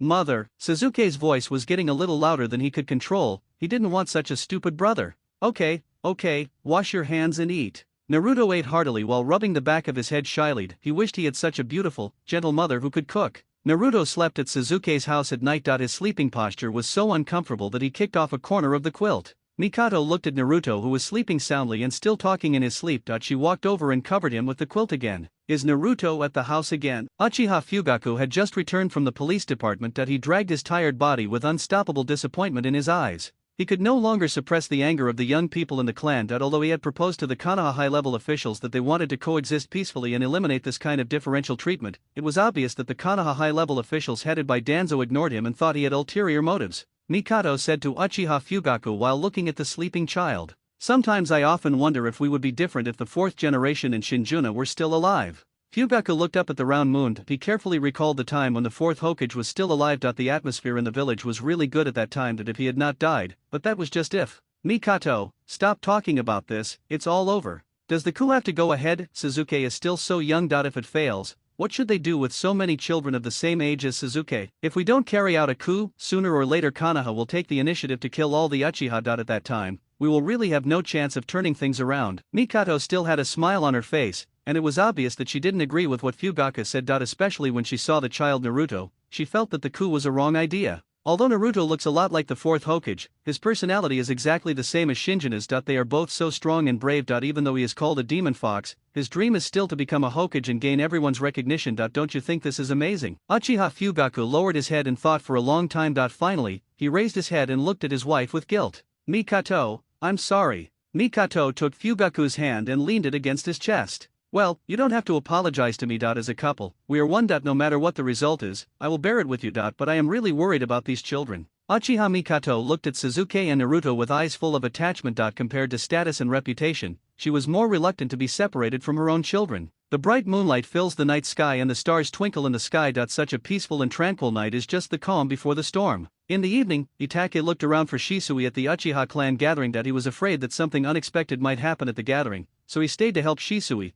But the figure that should have appeared earlier was nowhere to be seen. Is he late? No, Shisui has always been a punctual person. Moreover, today's meeting is so crucial that he can't be late for no reason. Even Sasuke is nowhere to be seen today. Where are they? He frowned and a strong sense of uneasiness surged in his heart. Master Danzo, what is the matter that you called me here for? The opportunity is about to begin. Shisui asked anxiously. He had suddenly received a notice from Lord Danzo and came to this remote place. Seeing that there was no one around, he thought that Lord Danzo had something important to tell him. Shisui, if you used a genjutsu on Uchiha Fugaku to change the Uchiha clan's mind, but nothing changed in the village, what are you going to do? No, the third generation has promised me that the village will definitely change. Even with 3 generations of lobbying, the village's suspicion of you won't go away. I understand, but if we're willing to spend more time, and someone as suspicious as me won't change his mind easily. What will you do then? Will you use Koda Amatsukami on me then? Danzo, with gloomy eyes on his old face, looked into Shisui's eyes eagerly. Ah, this pair of Sharingan is so beautiful, it's such a waste to use it on such a person.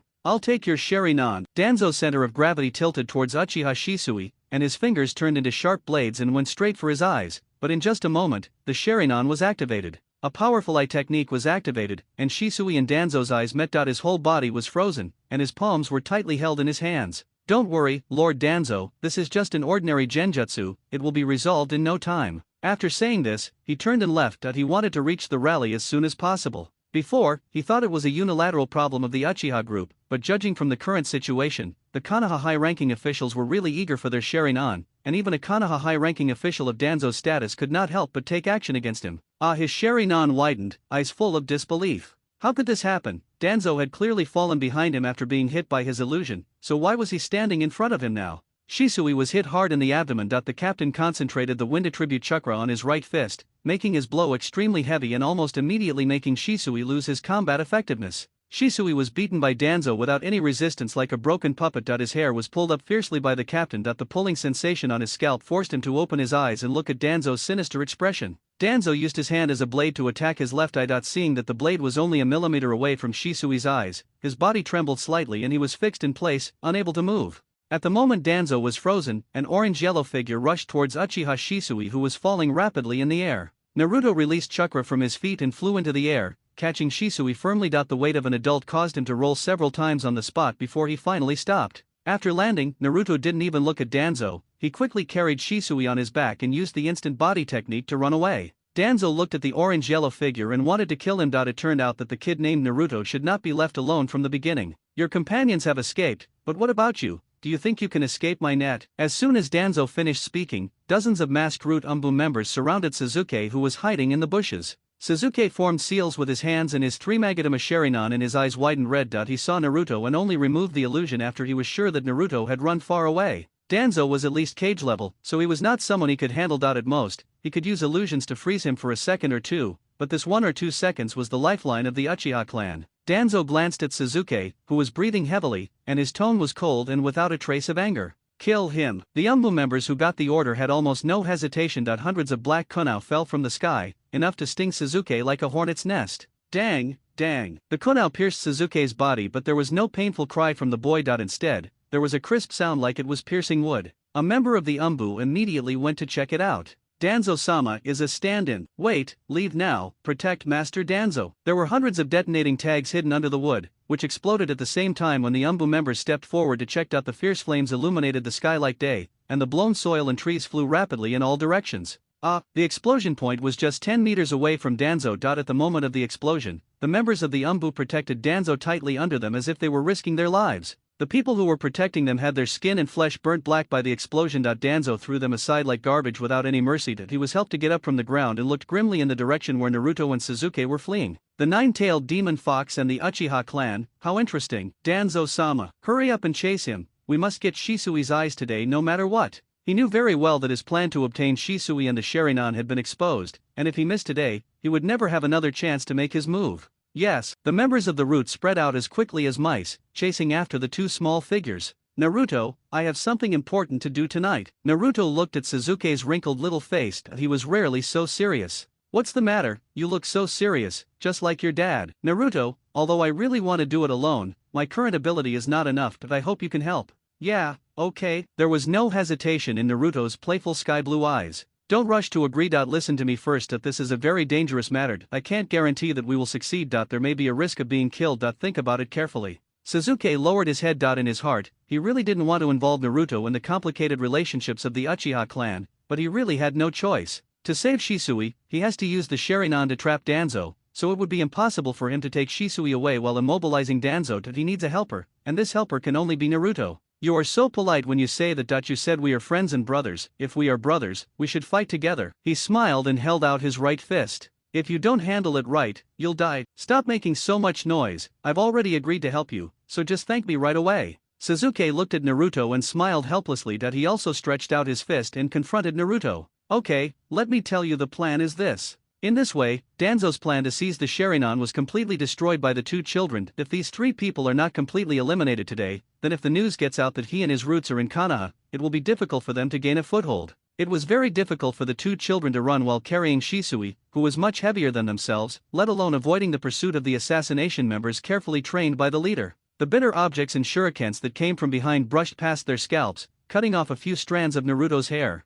Shisui woke up slowly at this time, and with blurry eyes he watched the child dodging in a panic while carrying him on his back. Big brother, you are awake. Can you walk by yourself? We can't run fast enough with you on our backs. Although Naruto has undergone Sasuke's Spartan training in the past few months, he is only a 6-year-old child after all, and his chakra has not increased much. As he spoke, a shuriken brushed past his arm, cutting a hole in the iconic vortex. You guys let me go and run for my life. If you continue like this, none of us will be able to escape. Brother, you are so noisy. Can't you see that we are trying to escape? Don't say discouraging words at this time. Shisui, in this situation, do you think Danzo will let us go even if we leave you behind? Shisui forced his heavy eyelids to look at Sasuke's childish face. You are Itake's brother. Where is Itake? Isn't he around here? He went to attend the family gathering. Naruto and I happened to be nearby and saw Danzo attack you. I saved you in an emergency. Naruto looked at Sasuke with puzzled eyes. They were obviously waiting there on purpose to rescue Shisui, so why did Sasuke say that he just happened to be nearby? So that's how it is. I'm really sorry for involving you. Let's not talk about this now, let's think about how we can escape.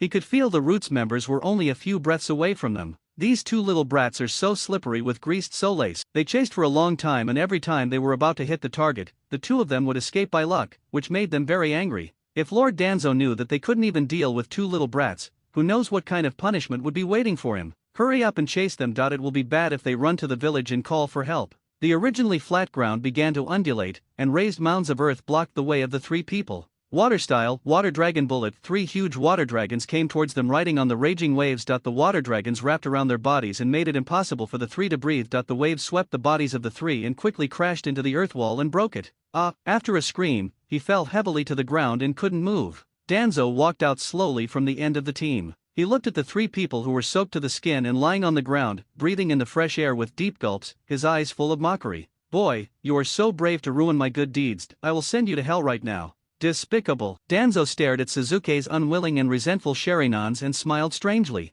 Oh, you are really a good candidate. You can open the Sharinan to 3 Megatama at this age. You must have a bright future. It would be a pity to kill you. Put away your hypocritical face. Trash like you deserve to be kept out of the light of day for the rest of your life. Danzo was killed by Sasuke in the previous life, so he certainly knew best what method would best anger the dying old man in front of him. Sure enough, the moment he heard these words, he raised the cane in his hand and stabbed Sasuke, who was lying on the ground. The crutch poked at his stomach, and Danzo was still crushing it hard. The tip of the crutch even pierced his flesh. He grabbed it with both hands tightly in pain to try to stop it, but it was no use. Stop it, old man, aren't you from Konoha? Why are you doing this to us? Aren't we from the same village? Naruto dragged his tired body towards Sasuke and grabbed the crutch that was crushing Sasuke with his hands, trying to pry it apart.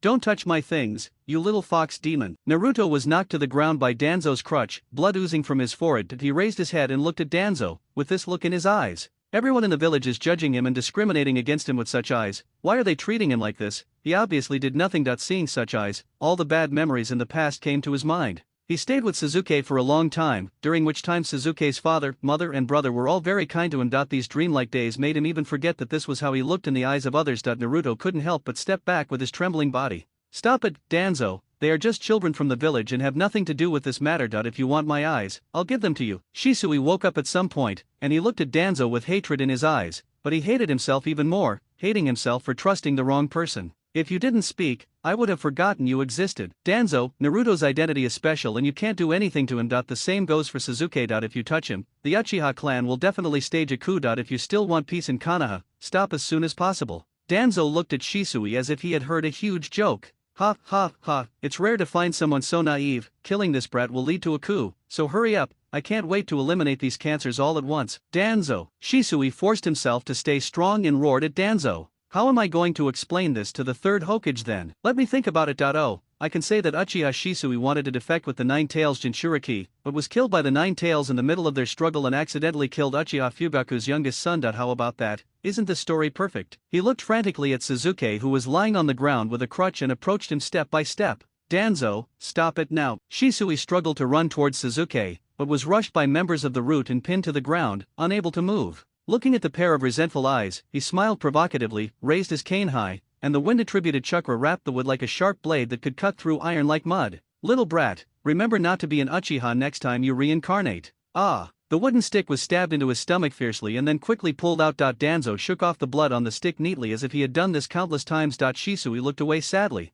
Sook. Naruto crawled towards Sasuke tremblingly and held him in his arms. There was a big hole in his stomach and blood gushed out like a fountain. The light in his eyes was fading little by little. Naruto. Run away. He used all his strength to say this, then he dropped his hands weakly, closed his eyes and fainted. Sook. Naruto's vision began to blur and he sat there on his knees, hugging his body like a helpless child, yelling loudly, Sasuke, hey, wake up, Sasuke. But no matter how he shouted, there was no response. Little brat, this is the punishment for being disobedient. Remember. Naruto looked up again at Danzo's wrinkled face with a happy smile. Why? Why is this person still alive? Why did he kill the only person who recognized him? Why take his only friend away from him? Unforgivable. Kill him. A dash dash dash dash dash dash dash dash dash dash dash dash dash dash dash as Naruto roared, a large amount of red chakra enveloped him. The huge energy bursting out from the ominous red color brought a deep sense of oppression to the people around him. As time went by, more and more Nine Tails chakra appeared in Naruto's body, and the Nine Tails bones appeared on his body. 1, 2, 3, 4 red tails danced rapidly in the air, and every movement seemed to shake the earth and shatter rocks in the air.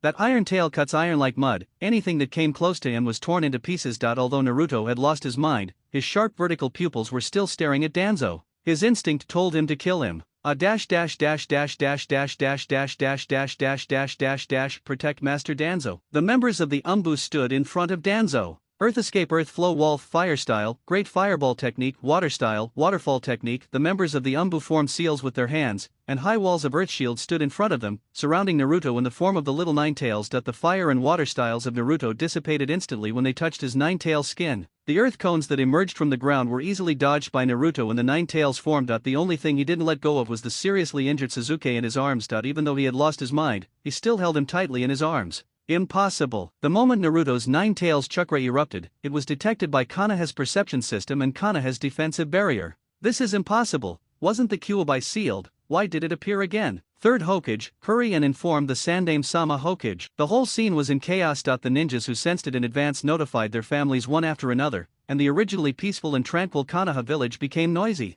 Lord Fugaku, something bad has happened. Someone from the sensing unit has reported that the Kyuubi has appeared not far from here. What should we do now? Kyuubi, wasn't that thing sealed away by the Yondaime? Why did it appear again? Uchiha Fugaku had a solemn expression. Today's gathering was originally a meeting before they launched the coup, but they didn't expect that the nine-tailed fox would appear at this critical juncture. The last time the demon fox appeared, it caused huge casualties. And now he appeared again, not far from the gathering. Not to mention how the Uchiha clan should deal with it. Any ninja who can sense the appearance of the Nine Tails will come here immediately. The entire Konoha ninja might be mobilized in full force, and the coup will not be able to proceed anyway. Upon hearing this, Itachi looked worriedly in the direction where the Nine Tails appeared. Where is Sasuke? No one knew where Sasuke had been the whole day. Now that such a big trouble had occurred in the village, was he safe? But he couldn't get away from the situation at the moment. Master Fugaku, I can already sense the Sandaime and the Umbu ninjas coming over here. So fast. No, he couldn't hesitate any longer. Everyone, listen to me. Many people here must know the purpose of this gathering,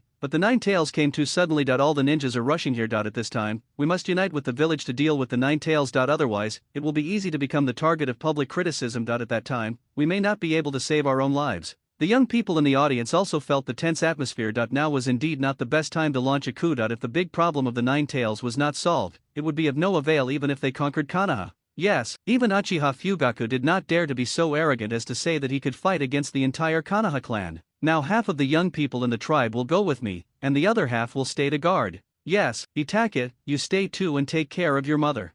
Father, where is Sasuke? I haven't seen him. What if he appears in front of the Nine Tails out of play? Let me go with you. Honey, I'm worried about Sasuke too. Let Itachi go with you. He can give you a hand. Looking at his son's stubborn and determined eyes, he knew he couldn't defeat this brat and sighed helplessly. Okay, let's go together. Remember to ensure your own safety. Naruto's form at this moment has completely transformed into the little Nine Tails. The scarlet chakra covers his entire body, making it impossible to recognize his original human appearance. The four tails, like meat grinders, flattened the surrounding area, exposing the bare mountains. He stared fiercely at Danzo as he inserted his four tails, which were as sharp as iron and as sharp as mud, into the ground. The blue and red chakra around his mouth gathered like water droplets, and in just a few breaths they became terribly large. With a roar from him, his whole body roared forward. The huge-tailed beast ball smashed towards Danzo like a cannonball. Protect Master Danzo. Then the members began to make seals one after another. Fire style, 4 purple flame formation, water escape, water formation wall. A red chakra wall rose up around Danzo, wrapping him tightly without leaving any gaps. In front of him there was also a defensive wall made of water jutsu to ensure that he would not be hurt at all. But it was obvious that they all underestimated Naruto, who had transformed into a tailed beast with 4 tails.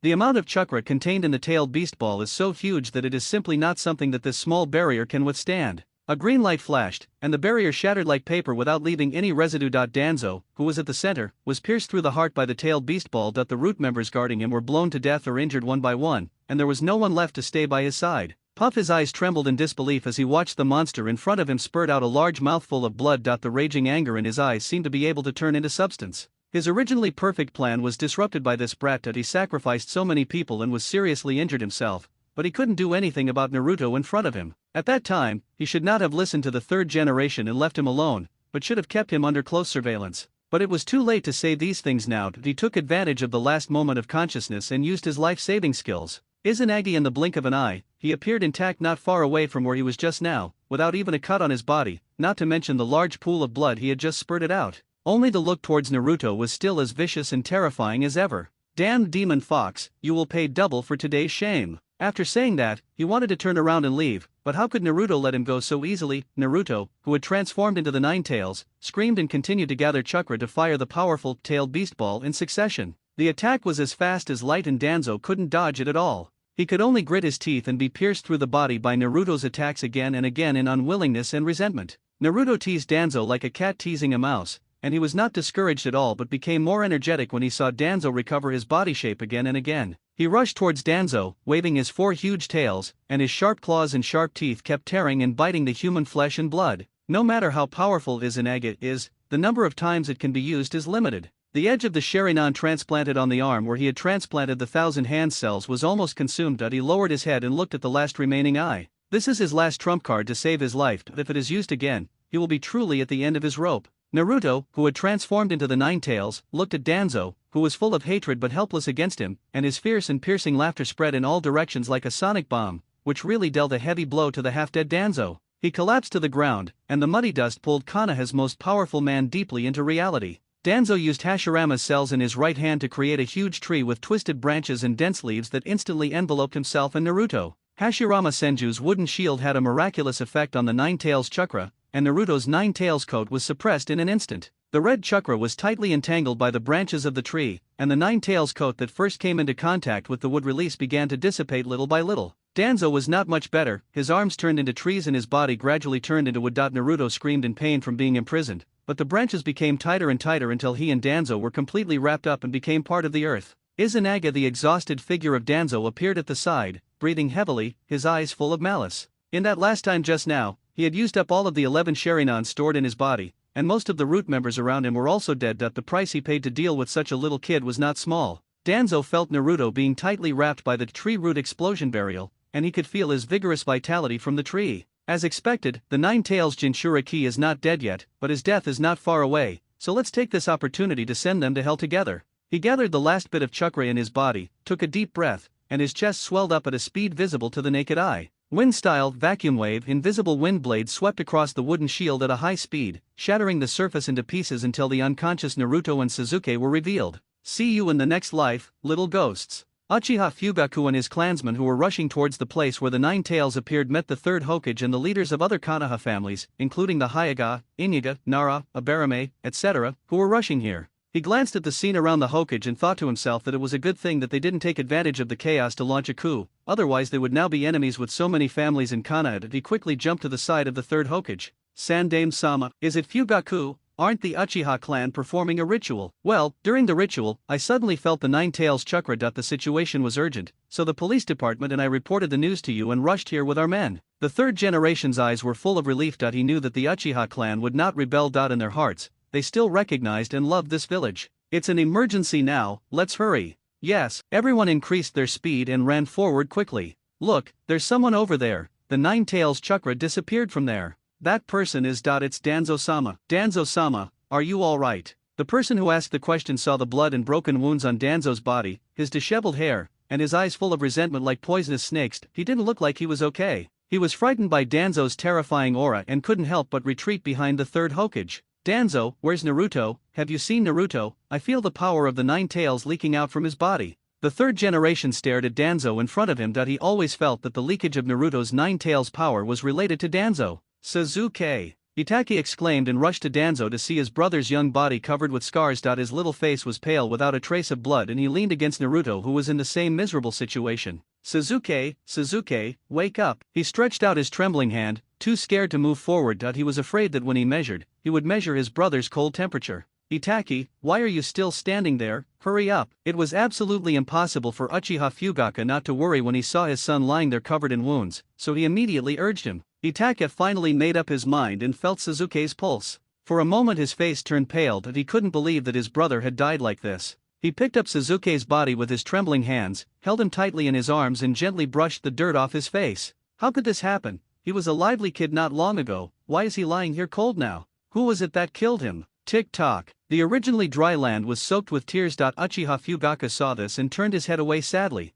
Danzo, why don't you explain the situation? Itaki opened his Sharingan and blood flowed down his cheeks and dripped onto the ground. The patterns in his eyes actually changed. Mangekyo sharing and seeing this, the heads of various families who came couldn't help but gasp. How old is he this year? 12 years old? Now you can already open the Mangekyo Sharingan. The Uchiha clan first had the dreaded Uchiha Shisui and now it's Uchiha Itake. Their younger generation is so outstanding that it's enviable. Although they both had such feelings in their hearts, seeing Itake's hateful eyes staring at Danzo, the tense atmosphere between the two was about to explode. Until the matter is clarified, Uchiha boy, please be polite to Danzo-sama. Danzo's lackeys in the crowd immediately started to scold. Itake's eyes flashed coldly as he glanced at the person who had just spoken. Ah! The man grabbed his head and roared heartbreakingly. His eyes were wide open and he scratched his skin madly as if he felt no pain. His sharp nails pierced his flesh and blood and mincemeat splattered out. This is an illusion, quickly break it. The tribesmen who were traveling with him came forward, grabbed him and formed a seal with one hand.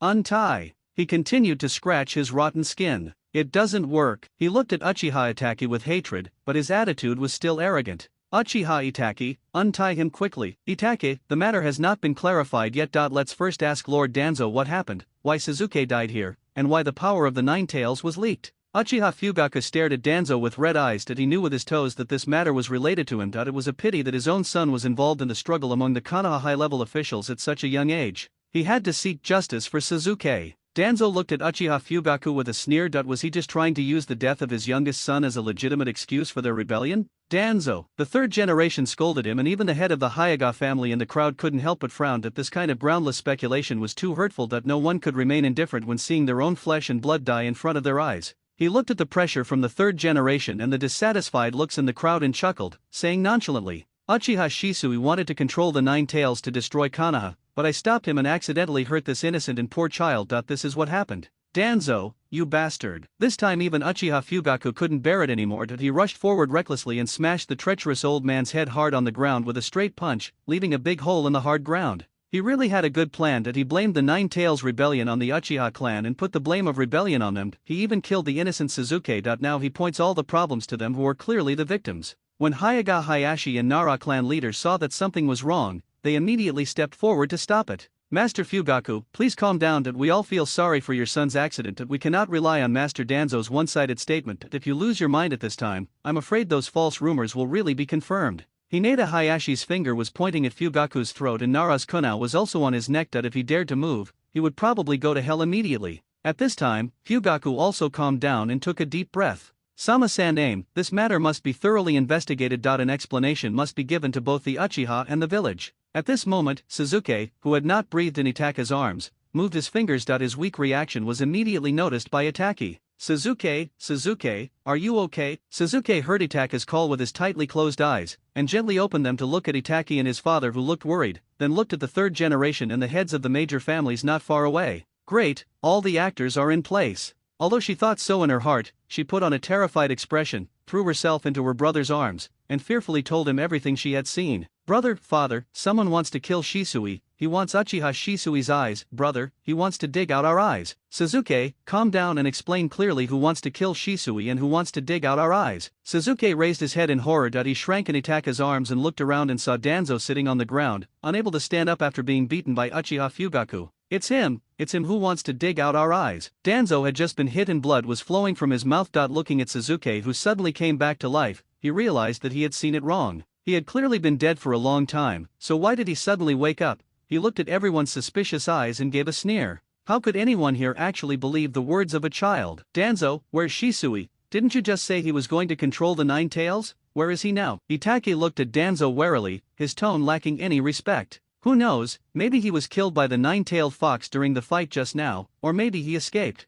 Don't be so arrogant. How can you be a match for Shisui in a head-on confrontation? If he really wanted to control the Nine Tails Jinchuriki, the Nine Tails would have been controlled by him long ago. After all, Shisui's pupil power is one of the strongest in the Uchiha clan. Everyone agreed with this point. Uchiha Shisui's strength was such that the enemy would be terrified and flee upon hearing of it. He was simply not someone that the senior executives who had already passed their peak and the Jinchuriki who were still breastfeeding could deal with. Now that his whereabouts were unknown, this matter was very suspicious. Suzuki, have you seen Brother Shisui?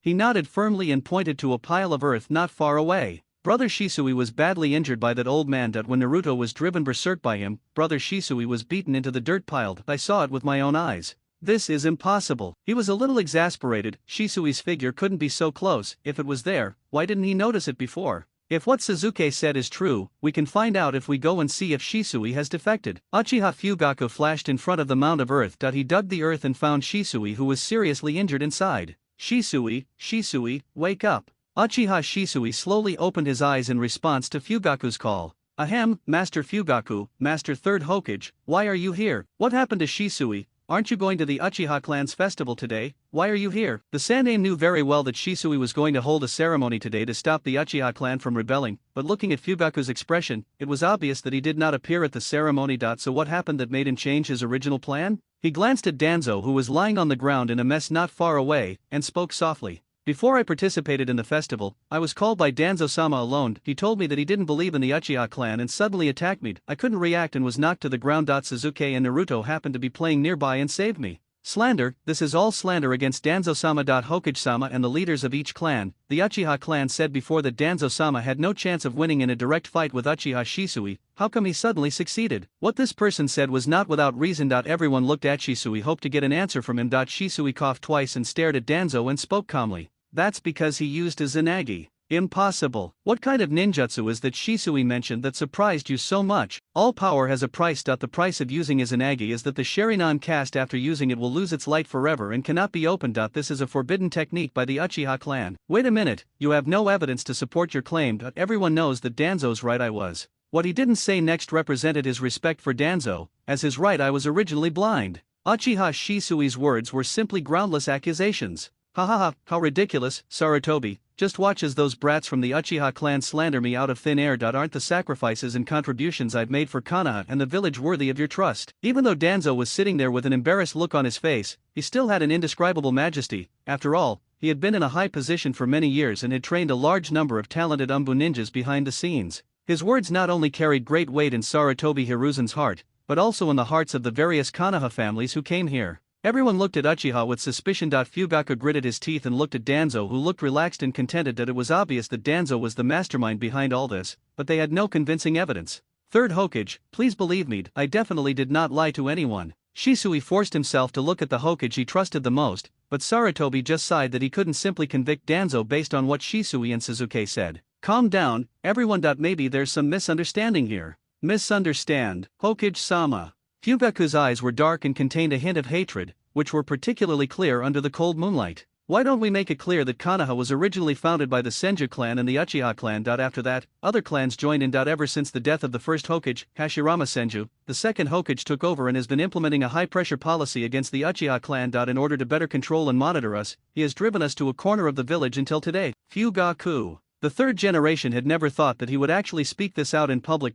This was their clan's fig leaf, and now it was torn off. However, today, even though Hashirama Senju has been dead for so many years, the village's surveillance of us has not only not weakened, but has become even more severe. Does the village think we are all fools? Can't we sense this? What did we do wrong? As the founder of the village, why do we have to accept such unequal treatment? He no longer had his usual calm and composed demeanor, but instead vented out the resentment he had accumulated over the years, the resentment against the Uchiha. Don't make it sound so nice. The reason why the Uchiha clan is under surveillance is because of Uchiha Madara's rebellion. It's just that you are restless. Uchiha Madara, this man has been dead for many years. The hatred he brought has always caused the entire Uchiha clan to suffer injustice. Why should we be held responsible for something we didn't do? Seeing the silence around him, he looked at the Hokage and continued to ask. Hokage, as a member of the Konoha Police Department, many people still hide in the back when they mention the Nine Tails attacking the village 7 years ago. No one has stepped forward. Today, I would like to take this opportunity to explain to everyone why we are at the forefront. I gave the order for this. Who knows if you, the Uchiha clan, will want to control the Nine Tails? Of course, I can't send you to the front line. Uchiha Fugaku found Danzo's words ridiculous. That was a monster that the fourth Hokage had sealed at the cost of his life. Even if they had the Sharingan, how could they control it so easily?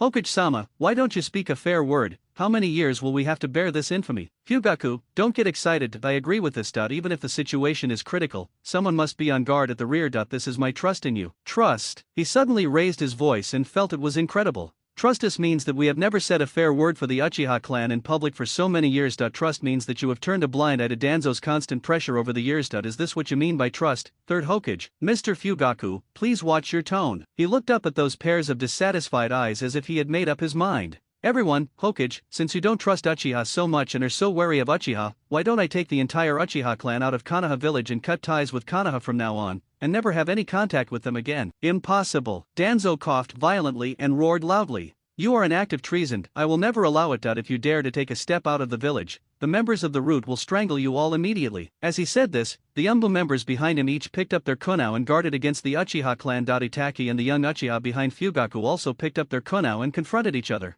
See, it's because of the existence of suspicious people like Danzo that we can never trust each other. That we both want the village to be better and better, and we have the same goal, but we are going further and further down different paths. Fugaku's voice was choked with sobs, his face full of sorrow. What exactly did they want the Uchiha to do in order to let them live? They couldn't surrender, nor could they part ways with Konoha. Would they really have to die before they could be at peace? Stop it. It was rare for people to see the third Hokage lose his temper. He had always been a gentle and powerful ninja, even a little soft-hearted at times, but this time he showed his ruthlessness. Enough, Fugaku, I understand the difficulties that the Uchiha have faced over the years. I also promise you that from today onwards, no Umbu will monitor you anymore. If anyone dares to make groundless speculations, I will punish him severely. As for Shisui and Suzuki's accusations, I cannot easily convict Danzo without evidence. This matter ends here. The third Hokage announced the final result to everyone. Obviously, he intended to lightly cover up what Danzo had done, but how was that possible? Just when everyone thought that the matter was over, Suzuki, who had been lying in the right arms, said tremblingly,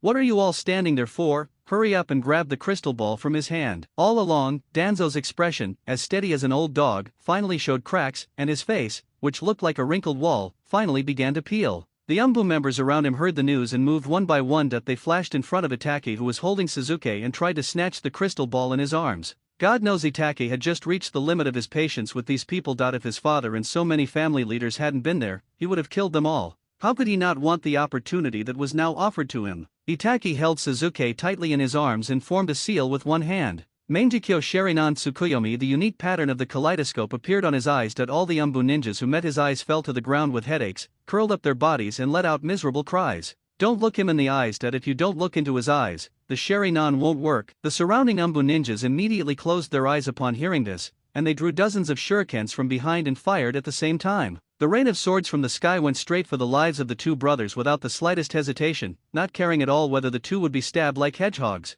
Itaka dodged nimbly with the help of his Sharinan, but he was still holding Suzuki in his arms, and he was unable to dodge a few shurikens at tricky angles and got injured. The moment he fell to the ground injured, a huge shadow attacked him. The shadow turned into silk thread and tightly wrapped around him. His body seemed to be fixed and he couldn't move no matter how hard he tried. That's the Nara clan's shadow secret technique. I saw a ninja squatting on the ground not far away, with his hands in seals, his eyes closed, but a mocking smile on the corner of his mouth. This is the legendary genius Uchiha Itaka, but now it seems he is just so-so. Seeing Itaka being immobilized, the Umbu beside him immediately rushed forward to snatch the crystal ball from Suzuki's hand. Itaka looked at these people with their eyes closed and not daring to look at him with calm eyes, as if he were looking at dead people, a bunch of pests. You bunch of Danzo dogs, stop looking down on people. Uchiha Fugaku looked at these people who shamelessly attacked his own son. He jumped into the air with an angry roar. The Megatama of the Sharinan was particularly mysterious and domineering in the moonlight. His hands danced rapidly to form seals. Fire style, great fire extinguishment.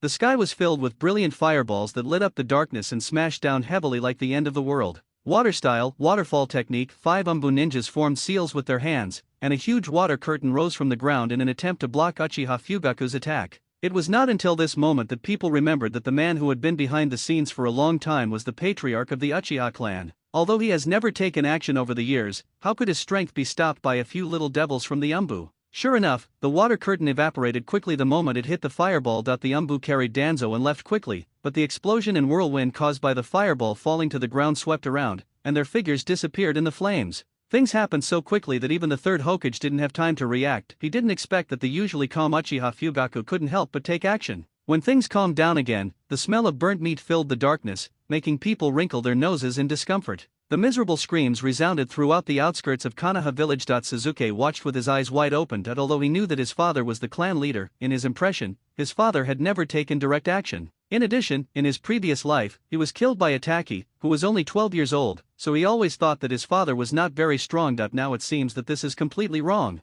Fugaku fell from the sky, stepped on the ground scorched by the flames, and looked down at Danzo, whose skin and flesh were burnt. If you dare to touch my son again, I will skin you alive and tear out your tendons so that you will never be able to stand up again. So strong. After just one move, the patriarch of the Uchiha clan, who once gave people a sense of depression and frustration, had his strength deeply engraved in the minds of the patriarchs of various major families. They did not want to be enemies with such a powerful force at all. Mr. Fugaku, please calm down. Calm down? How can you ask me to calm down? The one who was injured is not your child, and the one who has been oppressed for a long time is not your people. Of course you can make sarcastic remarks from the sidelines. Hayaga Hayashi was a little at a loss. As the patriarch of the Hayaga family, he had never been yelled at so loudly before. How dare you, a bastard, be so rude to Lord Hayashi? The new member of the younger generation of the Hayaga family lost his temper and rushed forward immediately. No one could stand the head of the family being scolded by him. Where did he put the Hayaga clan? The Hayaga main family, a main family that can only hide behind a branch family.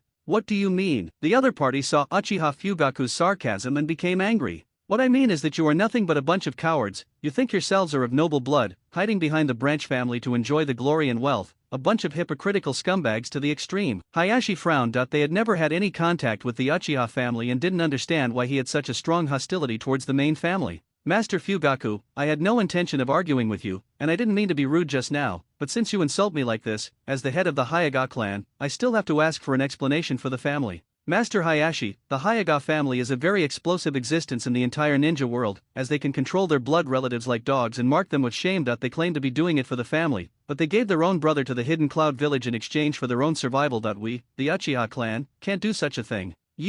That's enough. The third generation saw the situation was about to get out of control. If he didn't come out, who knows how this internal fight would end? Fire Master Cage. He watched Suzuki and Itaka's arms walk towards him step by step. Itaki was very alert and wanted to keep a distance from him. Don't be afraid, Suzuki, can you give me the crystal ball in your hand? That's impossible. If I gave you the crystal ball, you would destroy it, and all the evidence of Danzo's persecution of the Uchiha clan would be gone, wouldn't it? The Uchiha clan members behind Fugaku did not believe the indecisive third Hokage in front of them. If the third Hokage had not done anything, how could their situation be so difficult? What's more, everyone knows that Danzo and the third generation have been comrades in arms for many years. They have fought side by side and experienced wind, frost, rain and snow. How could he leave any evidence that is unfavorable to Danzo? Suzuki, I promise you that if what you said is true, this crystal ball has all the records. I promise you that I will give an explanation to Uchiha about this matter. Suzuki looked at the third generation and thought that he was not a bad person. He was the only one among the Konoha high-level officials who supported the peaceful development of the village and the Uchiha. What's more, he is not without a backup plan. He frowned and thought again and again, and finally, under the gaze of everyone, he handed the crystal ball in his hand to Sarutobi Hiruzen.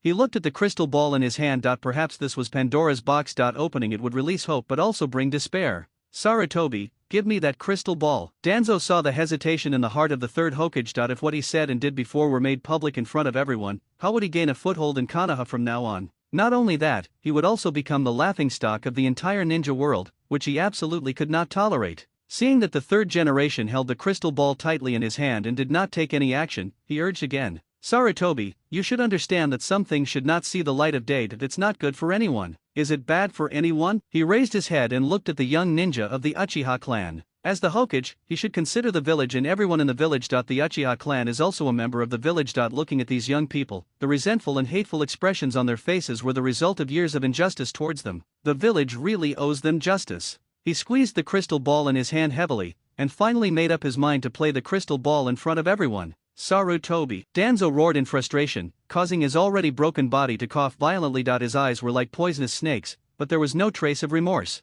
As the images recorded in the crystal ball continued to play, the events became very clear. Danzo called Uchiha Shisui out alone and tried to kill him, but he was saved by Naruto and Suzuki who were playing nearby. Seeing that the truth was about to be exposed, Danzo was determined to kill all three of them. However, at the critical moment of life and death, Naruto accidentally let the Nine Tails chakra leak out, which led to the current situation. How could it be? How could Lord Danzo do such a thing? There were actually people in the crowd who made excuses for him. How is it impossible? He recommended Orochimaru when the fourth Hokage was elected, but what happened? Orochimaru defected, they were in cahoots with each other at that time. Now that he can control so many Sharinans, many of them must have been done by Orikimura. Doesn't that creepy man love to do these experiments? Danzo is so scared, he will eliminate all those he doesn't trust. Anyone would be suspicious of such people. If they do something suspicious, would they be the next ones to be eliminated? Hokage-sama, everyone in Konoha, now the matter cannot be clearer. Danzo murdered ninjas from the same village, and even killed innocent children. According to the village's rules, he should be executed immediately. Please Hokage, give the order immediately to execute Danzo Shinura. The young people behind Fugaku were excited. With so many Sharingan, how many of his clansmen did he kill to get them?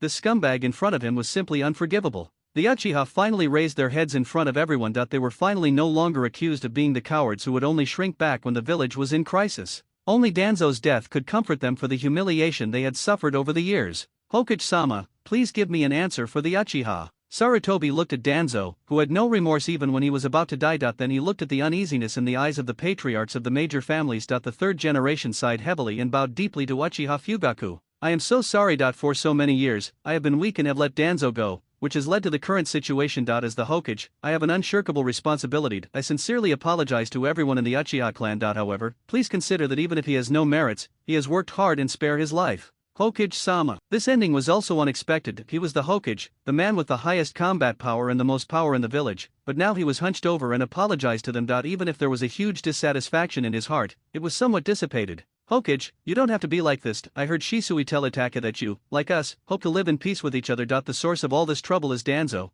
and he is the one who deserves to die. You don't have to apologize for what he did. Obviously, Fugaku did not intend to let the matter go so easily just because of Sarutobi's apology. Putting aside the suppression he had suffered, his son, the most talented young man in the clan, was almost killed by that old thief Danzo. How was he going to settle this account? Sarutobi didn't straighten up but spoke more sincerely. Apart from my status as Hokage, he and I have been friends for decades. I failed to notice his behavior, which was not only my fault as a friend, but also my fault as Hokage. I will not shamelessly ask Uchiha to let him go, but I also implore you to consider his decades of contribution to the village, spare his life, and let him spend the rest of his life in prison. The third Hokage lowered his waist even lower. Sarutobi, you are such a loser. You are the Hokage. How can you bow your head and apologize to your subordinates? Raise your head quickly. Danzo looked at the hunched back and roared with gritted teeth, his fingers tightly gripping the soil on the ground, blood flowing from between his nails, but he did not feel any pain at all. He didn't like Sarutobi, he never had. Compared to himself, he was more sincere, more outstanding, and more trusted by the second Hokage, Senju Tobirama, so he became Hokage. That was what he had been longing for so many years but could not get. He did not want to be just a background board, just the man behind Sarutobi Hiruzen, so he took the risk to seize the eye that could change everyone's mind. Only then did he feel that he was one step closer to the Hokage's seat. He struggled to stand up, his body trembling and shaking for several times before he could barely stand regardless of his burnt skin. He pushed away the Umbu who was supporting him. His eyes were filled with hatred, as if they could drag anyone he looked at into hell. It was all his fault, that inexplicable Uchiha brat. If it wasn't for his perfect fighting, how could there be such a mistake, and how could he be standing here in such an awkward position? He looked at the Uchiha ninja with hatred, as if he was looking at an evil spirit from hell, and he couldn't help but laugh out loud. He hasn't lost yet. He couldn't just die like this and let the Uchiha clan grow stronger in the village. By then, they would be the real #1 family in Konoha, and it would be difficult for the village to restrain them. He had to put an end to it here. He dragged his heavy steps, breathing heavily, and walked towards the Uchiha step by step. Suzuki keenly discovered that this old villain with a lot of evil in his mind was determined to get what he wanted with his one eye. He was probably going to use the four symbol sealing technique, like he did in his previous life, to take away all the Uchiha clan members here in one go. No, we can't let him succeed. Brother, father, that old man has such a scary look in his eyes. Is he going to kill me again? He pretended to be pitiful and weak, curled up in Itaka's arms, and moved back restlessly to remind them to quickly discover that something was wrong with Danzo. Danzo, stop what you are doing. The ninjas present were all experienced and battle-hardened, and they could see the madness in Danzo's eyes. Danzo laughed foolishly and tore off his tattered coat. Black lines appeared on his body, which had few patches of good skin left, and then his blood sprayed out like ink. Oh no, run away. That's a sealing technique. He wants to take all of us to hell. Haha. You idiots just realized it. Then go to hell with me. The surrounding ninjas did not retreat in time and were splashed with Danzo's dirty blood. No, they must stop him, otherwise all the ninjas here will be buried with him. This is the inner four symbol sealing technique, which will only be activated when the caster dies. Everyone, hurry up and stop him. Stop it, but how can we stop it? Danzo's body has gradually expanded into a ball, and when the ball explodes, it will be their death. Fugaku gritted his teeth unwillingly and slammed his fist into the ground. Damn it, they had clearly proved the innocence of the Uchiha clan to the village. They had finally been vindicated and could finally live happily. Why did God just dislike them and treat them like this? Everyone here will be dragged down to hell by him, and then everyone will cast suspicious eyes on the Uchiha clan. All that are left in the village are the elderly, the weak, women and children. How should they cope with the overwhelming hatred?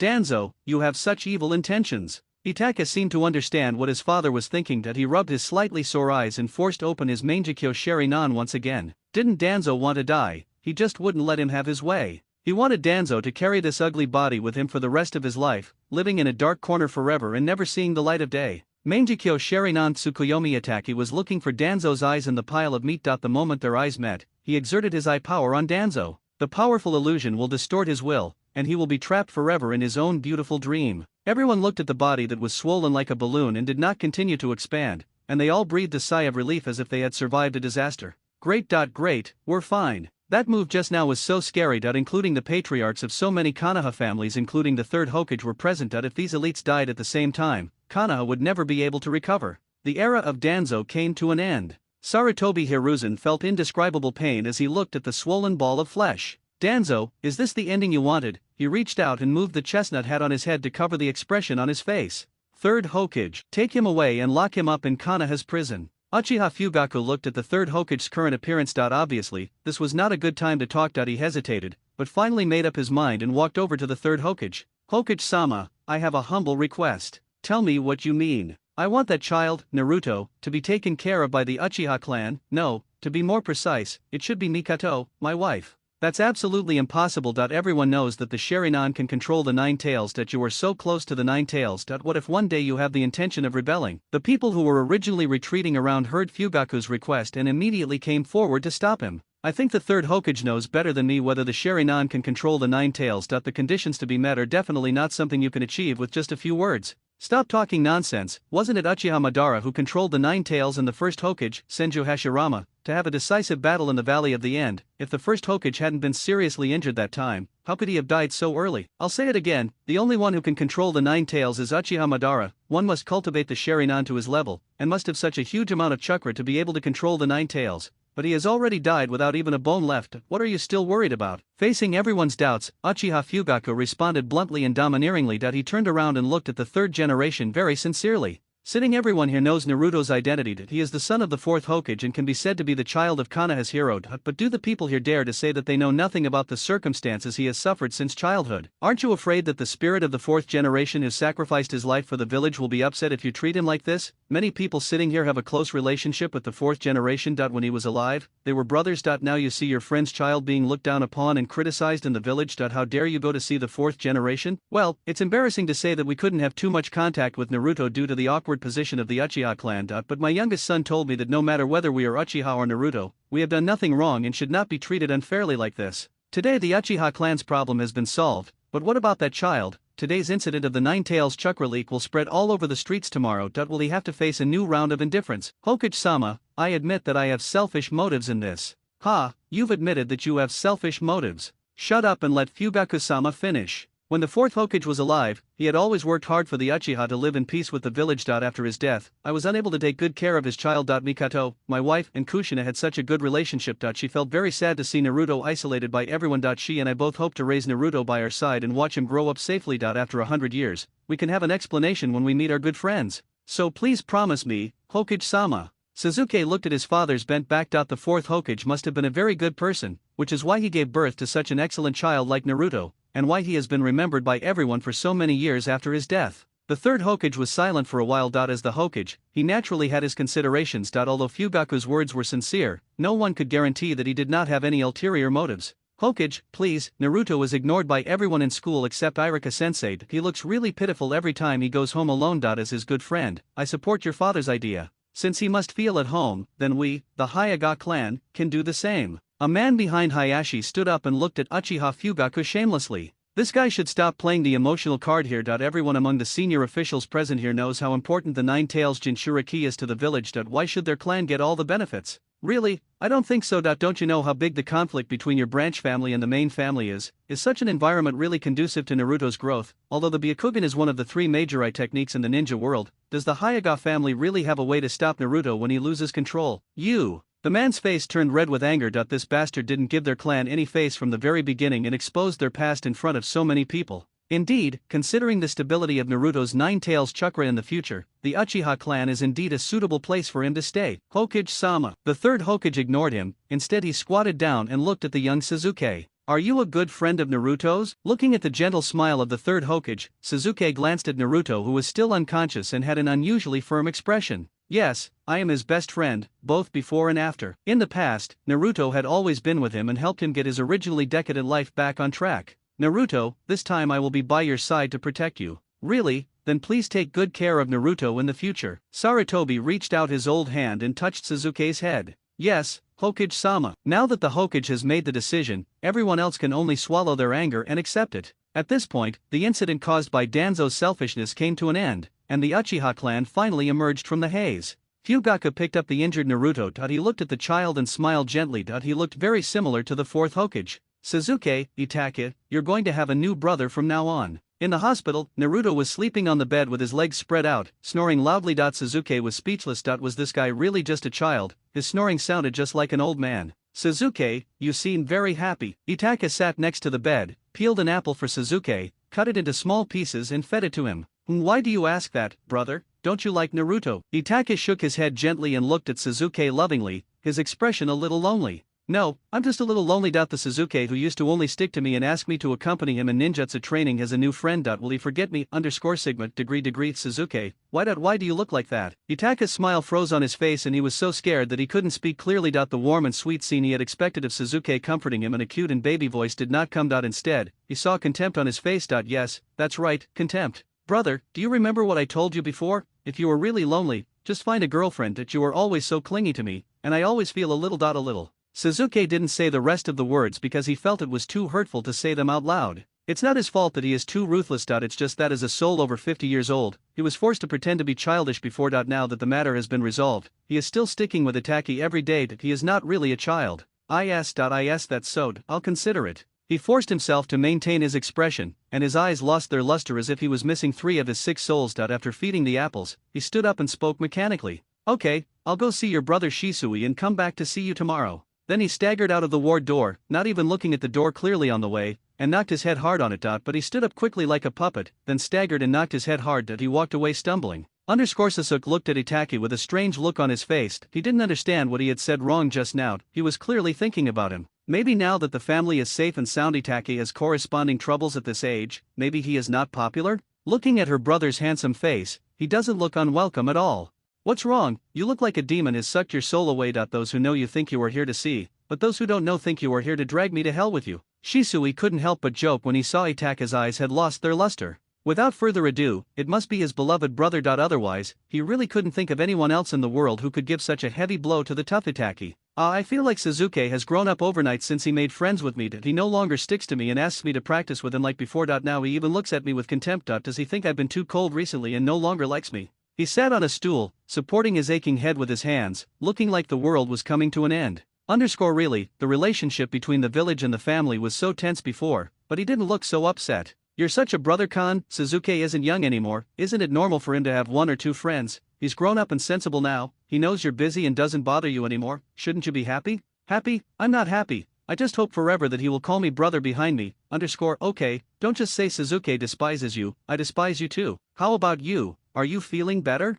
Shisui smiled with relief. To be honest, if it weren't for Sasuke and Naruto, I would have died before I was born. Although I was injured, it's nothing serious now. The doctor said I can be discharged from the hospital in 2 days. Well, you need to get better soon. Itachi, I heard that you left the Umbu and planned to become a Jonin? Well, I also heard that you have become the second in command of the police department. My father even half-jokingly told me that it won't be long before he retires early. I didn't expect someone as serious as Fugaku-sama to make such a joke. Yeah, ever since Sasuke and Naruto became friends, Naruto has been coming home more often, and there's more laughter and joy in the house than usual. What an incredible kid, despite all the ridicule, he remains optimistic. This attitude is really worth learning from. Yes, so I'll be with the Hokage, and you'll be with our father. The 2 of us will become a bridge of communication between the village and the Uchiha, so that this great group will always be at peace. Itachi stretched out his right hand and clenched his fist. Shisui instantly understood what he meant and stretched out his fist as well. The 2 fists faced each other, and the door to a new era was opened. The moonlight shone into the corridor of Konoha Hospital at night, making it particularly bright. Itaki, who came to visit the patient, had already gone back to rest after seeing Shisui. The corridor was so quiet that there was not a sound at all. Everyone had fallen asleep at this time. Suzuki was sleeping soundly in the ward, when suddenly the space around him became abnormally distorted like a spiral, and the spreading vortex pulled his body into another space little by little.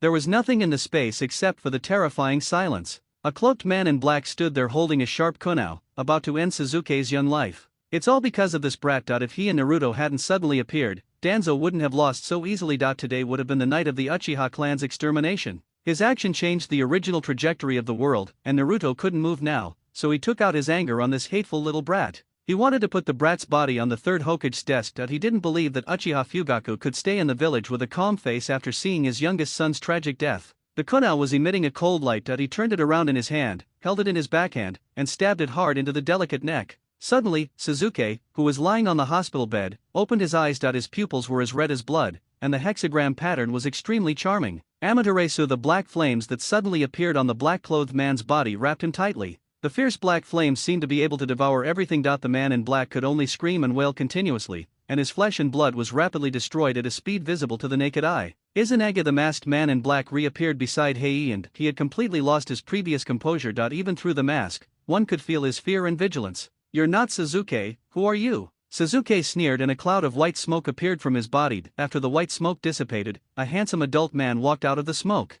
He is Suzuki, but not the immature and fragile being in the eyes of the man in black, but the Suzuki whose body has changed into the Suzuki of his peak period 20 years later. He looked at the tall and handsome figure in the pair of Mangekyo Sharinan. This man was obviously also from the Uchiha clan, but he had never seen him before. How could this be possible? Since there are still powerful beings in the Uchiha clan that he doesn't know about. Thinking about that Amaterasu just now made him feel a chill down his spine. That if his left eye wasn't a spare Sharinan, he would really have to die here today. Who was this person? Why was there no record of him in the long history of the clan? You don't need to know who I am, you just need to know that what you think in your heart will never come true. Hearing this, the man in black seemed to have pressed the rage button and became extremely irritable. "You bastard." Suzuki raised his head and looked around this quiet space. He thought it was a good place because it would save him from making too much noise and exposing himself. He pulled a scroll out of his pocket and unrolled it. With a puff sound, a long sword was summoned into his hand. The Kusanagi sword is still with Orochimaru, and he can't get it for the time being, so he'll find this as a replacement.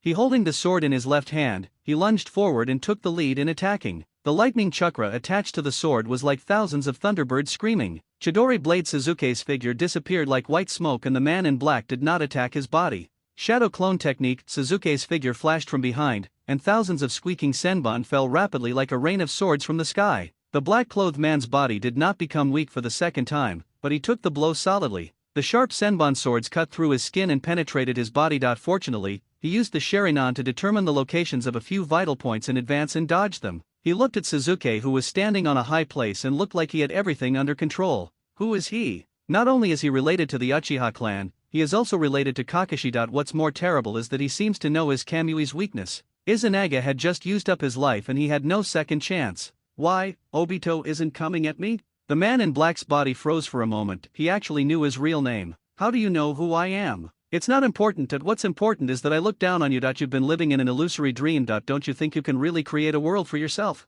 What do you know about me, you guy?" Obito was so angry that he made seals with his hands. Fire style. Storm dance. The storm caused by the distorted space of Kamui, combined with the fire style, formed a powerful vortex of flames that swirled towards him. Suzuki's figure flashed so fast that only a shadow remained, and when Obito blinked again, the shining sword blade was already at his eyes. He subconsciously held the kunai across his eyes and stepped back to dodge. Shine, shine, shine. The sound of metal blades clashing was endless. Compared to Suzuki's calm and relaxed response, Dato looked much more embarrassed that he couldn't continue to fight with his opponent like this and had to end it quickly. Obito dodged backwards to distance himself from Suzuki. Uchiha fire formation, he transformed the tiny chakra at his fingertips into scorching flames and injected them into the earth to form a dazzling barrier. This barrier is not only capable of both offense and defense, but even the tailed beasts cannot break it in a short period of time. He wanted to see if this handsome guy with such a smug look on his face could maintain that expression until the end. Suzuki didn't panic at all as the patterns in his eyes spun rapidly. Susanna, the huge amount of chakra created a hard humanoid armor. The collision of the two ninjutsu produced huge energy, causing the space to slowly break apart. After the storm subsided, Suzuki's Susanna was still intact, but Obito's knot barrier was nowhere to be found. Suzuki stood lazily in the center of Susanoo and yawned lazily. If you hadn't suddenly come to cause trouble, I would have been asleep at this time. Seeing that nonchalant attitude really makes me angry for some unknown reason. Are you kidding me? Are you kidding? You are the one kidding. Uchiha has never done anything to let you down, but you were so cruel that you wiped out your entire family. The fourth Hokage, as your teacher, has never done anything to let you down, but you killed him just like you did. Well, I can't say anything more about this. Speaking of teachers, he inexplicably thought of Orochimaru. He wondered how he was doing recently. He should be alive and well, doing experiments at some lab. A biting chill came over him. In his 40 years of life, Orochimaru had never felt such a chill as he did today. He raised his head and looked out the window. Was the weather going to change? The eye revealed by Obito's mask did not show any remorse because of Suzuki's words, but instead revealed endless hatred. The mysterious man in front of him was too strong. After just a few rounds of fighting, Obito knew he could not win. It would be a waste of time to continue fighting, and this space could no longer sustain it. Suzuki once again rushed forward and slashed at Obito with his blade. Obito quickly blocked the attack by holding the kunai across his chest,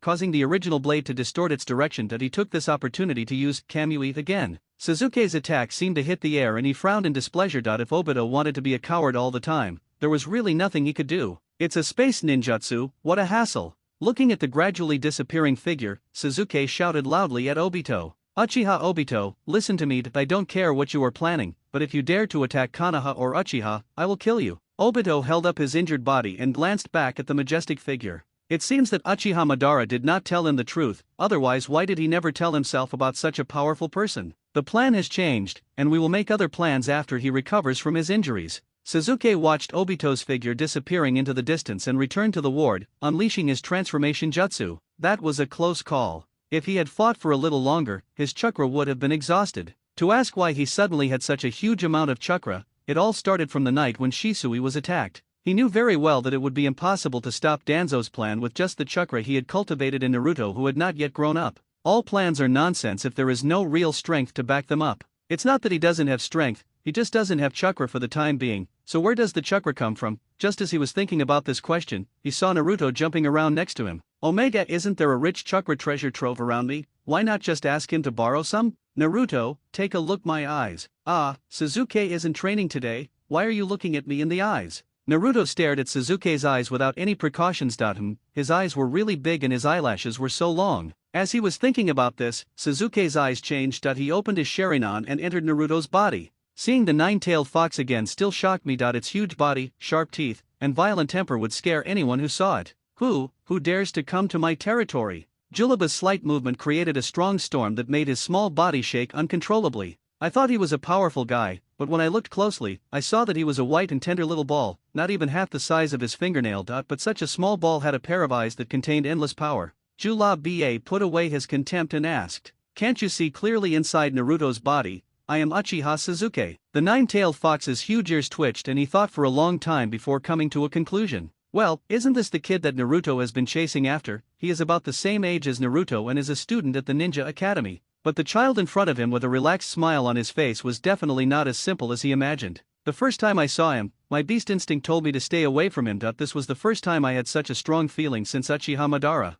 Then let me change the question. Why did you come to Naruto's body to find me? You don't have to be so defensive, I just came here to borrow some chakra from you. Even the Nine Tails couldn't help but laugh when he heard this. This little thing specially ran into Naruto's body to find him just for this kind of thing? Haha, stop looking down on me. Why would I lend my chakra to a brat whose name I haven't even heard of? Don't worry, it's not for nothing. As long as you are willing to lend it to me, I promise you that I will remove the seal on your cage as long as I have the chance in the future. He was not lying, because Naruto did unlock the seal of the cage later. No matter who unlocked it, it was unlocked anyway. Ha ha ha, why do you think I would trust a little kid like you? The Nine Tails opened its bloody mouth, its sharp white teeth gleaming coldly, and he took a deep breath and spit out towards Suzuki. The originally calm water surface was stirred up by huge waves, forcing him to retreat again and again. Get out of here, you arrogant brat, before I change my mind. Nine Tails ignored him, turned around, faced his butt towards him, and fell into a deep sleep. Suzuki wiped the water stains off his face helplessly. Although he knew from the beginning that the process might not be so smooth, the temper of this fox demon was too bad. No, he couldn't just go back like this. Without the chakra, how could he fight against Danzo, with only this 7-year-old body? I know that the key to the seal is in Jiraiya's hands. A fiery red eye suddenly appeared from the dark gap and stared at him, and Suzuki smiled slightly. Why is Kuwabai-sama interested in talking to me now? Where on earth did you get this information? If you are interested, let's continue talking. If not, then I'm sorry, I don't have enough chakra, so I have to go. After saying that, he stood up, turned around and walked towards the exit resolutely. Wait a moment. Sasuke stopped, turned his head with a victorious expression, and watched the nine tails walk back and forth in the iron cage in a somewhat angrily manner. What should we do if this little devil of unknown origin can accurately tell us where the key to the seal is? Let's take a gamble. If the gamble is right, he can get the key, unlock this cage, and say goodbye to the dark life. If I make a wrong bet, I will only waste a soybean-sized amount of chakra, which is not a big deal at all. It seems like a very good deal. How do I know you're not lying to me? Kuwabai decided to give it one last test. He wanted to see if this kid really had something. Then I'll add another bargaining chip to this deal. I also know that your real name is Julama. How did you know that? This name was only circulated among the Six Paths Sage and their tailed beasts. He was sure that his name had never been recorded in the history of the ninja world, but this little kid in front of him actually knew it? Kuwabai, oh no, Kurama, can we go ahead with our deal? Ha ha ha, interesting. Fine, I will lend you my chakra. You must remember the agreement between us. Otherwise, I will curse you no matter where you are. Make a deal. Come here, little devil. Julama stretched out his huge nails outside the narrow fence. Come and touch my paw. Upon hearing this, Sasuke walked forward without hesitation and grasped the white sharp claw. Are you really not afraid at all that I might suddenly regret killing you? You are stupid. I am just using the Sharingan to create a virtual me in Naruto's body. How can you kill me? Damn brat. He couldn't help but feel a little angry when he saw the brat who looked down on others with his nose. He originally planned to lend him some more chakra, but now he thought it was better to forget it. He doesn't deserve it. The red chakra was transmitted to Sasuke along the nine tails claws, and his whole body was surrounded by a layer of red nine tails coat. Sasuke's Sharingan moved, temporarily taking the chakra back into his body. I have to say that the tailed beasts are truly a treasure trove of chakra. Just the little bit that emerges from their fingers is enough for him to deal with Danzo in case of emergency. Kid, remember our deal. Don't worry, this seal control won't stay with you for too long. The nine tails looked at the departing figure and couldn't help but wonder, is the ninja world about to change? Up to this point, Sasuke has been storing chakra in his body as a backup. He used it sparingly when he was fighting with Danzo before. After all, in addition to Danzo, there was also Uchiha Obito. This guy must be secretly watching him and he had to be on guard against him. Facts have proved that what I thought was right, but it's a pity that I didn't kill him directly this time. If I don't eliminate this person, there will be endless troubles. The next morning, bright sunlight shone into the ward through the glass. Sasuke slowly woke up from his bed. As soon as he opened his eyes, he saw Naruto's brilliant smile. Sasuke, you got up too late. The sun is about to burn your butt. He sat up and yawned lazily. He was up too late with Obito yesterday and couldn't sleep, so he got up late. What's wrong? Why are you smiling so happily so early in the morning? Did a girl write you a love letter or did you have ramen for breakfast this morning?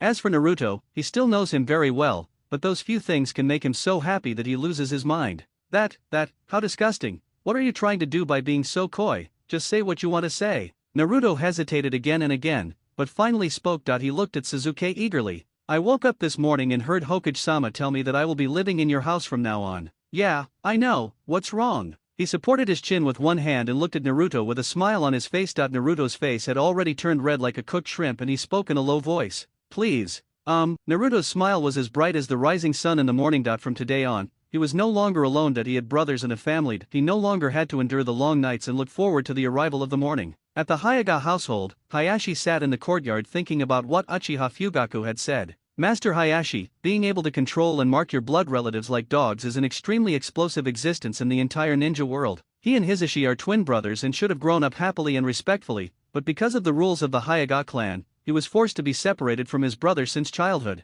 When they met again, there was a strange seal on his head, and their relationship was not the same as before. There was more hatred and unwillingness in Hisashi's eyes. He was born only a few minutes later than his brother, but he had to be controlled by others for his entire life. He must have hated this fate to the extreme. Because of his momentary carelessness, Hisashi died heroically for himself and Hinata, and also caused Neji to lose his father forever. But even Hisashi's only bloodline was marked with a mark that could never be removed, and he would always be indebted to that child. He used to remember that Neji was a very gentle and shy child, with a fair face that was always red, but since Hisashi's death, he never smiled again. Those little eyes hid the strong hatred towards Hinata and himself. He should have taken him in and raised him to compensate him, but every time he saw those unwilling and resentful eyes, he was afraid. He was avoiding and didn't dare to admit his own weakness and incompetence. He didn't even have the courage to face such a young child and didn't dare to tell Neji who his father died for. The Uchiha have changed. They have let go of their previous arrogance and are willing to bend down and get along with everyone equally. Konoha has changed. Danzo and his roots have been uprooted and can no longer cause any trouble. Konoha is also willing to admit its mistakes and develop in a brighter and better direction. So, is it time for Hayaga to change as well?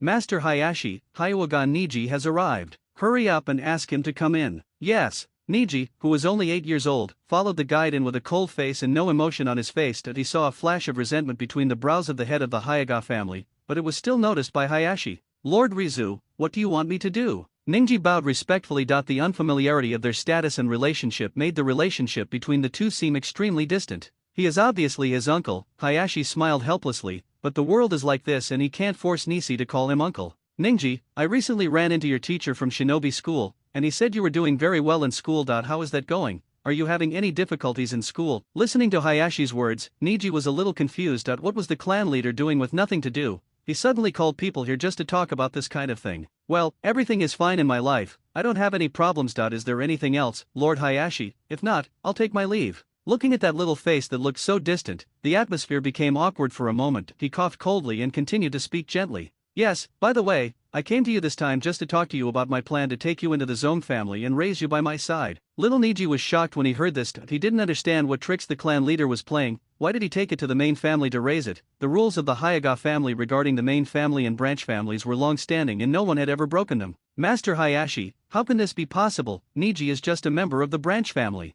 Shut up and back off. He spoke in a completely different tone from Niji and shouted away the clan members around him. Niji, I just want to hear your thoughts. I think you are a very talented child, a child who can carry the future of the Hyuga clan, so I have high hopes for you and want to bring you by my side and train you well. What do you think? Niji raised his head and looked at his uncle. He had the same face as his father. When he was young, he always had a stern and domineering look on his face. Every time his father saw his uncle, he never called him brother, but always addressed him as the head of the family. He never raised his head to look at this uncle again until his father died. Until today, when he took a closer look, he found that the arrogance and indifference in his expression were gone, and instead there was a look of cautious concern. Was this a debt? Was it a debt to let his father be his scapegoat? Although the conditions were very tempting, he would rather not have such an opportunity to live in front of the enemy who almost killed his father. No need, master. I am just a member of the branch family. What you are doing is not in line with the rules of the Hyuga clan. Besides, I am used to being alone and don't like having people around me. Even if Hyuga Niji is not a member of the main family, he will become Hokage in the future and reach a height that the main family can never reach. Niji. He knew that Niji was deliberately avoiding him, but he had been avoiding him for so many years and didn't want to escape anymore. Even the Nine Tails Jinchuriki could return to his family, so why couldn't his own precious nephew? For the first time, he faced those hateful eyes and knelt down in front of Niji. Master Hayashi, what are you doing? Get up quickly. Niji rushed to Hayashi's side and tried to pull him up, but Hayashi held him back. Niji, I know Yuri, but what I really want to tell you is that I have never thought of letting Japan die for me. At that time, the ninjas from the Hidden Cloud Village wanted Konoha to hand over my body. For the sake of peace, I was really willing to die, and I did so. But at the critical moment, Hayashi knocked me unconscious with a palm. I still remember what he said before I fainted. Father, what did he say? Niji's movements froze slightly. He really wanted to know his father's last words. After hearing this, Niji couldn't calm down for a long time. I should have treated you well over the years, but every time I looked at you, I remembered my debt to Hayashi that I was avoiding and ignoring you, but I don't want to do that anymore. Please give me a chance. I am not doing this to seek forgiveness from Hisashi and you. I hope that starting from your generation, the Hyuga clan will change. From now on, there will be no more rifts between the main family and the branch family because we are originally a family.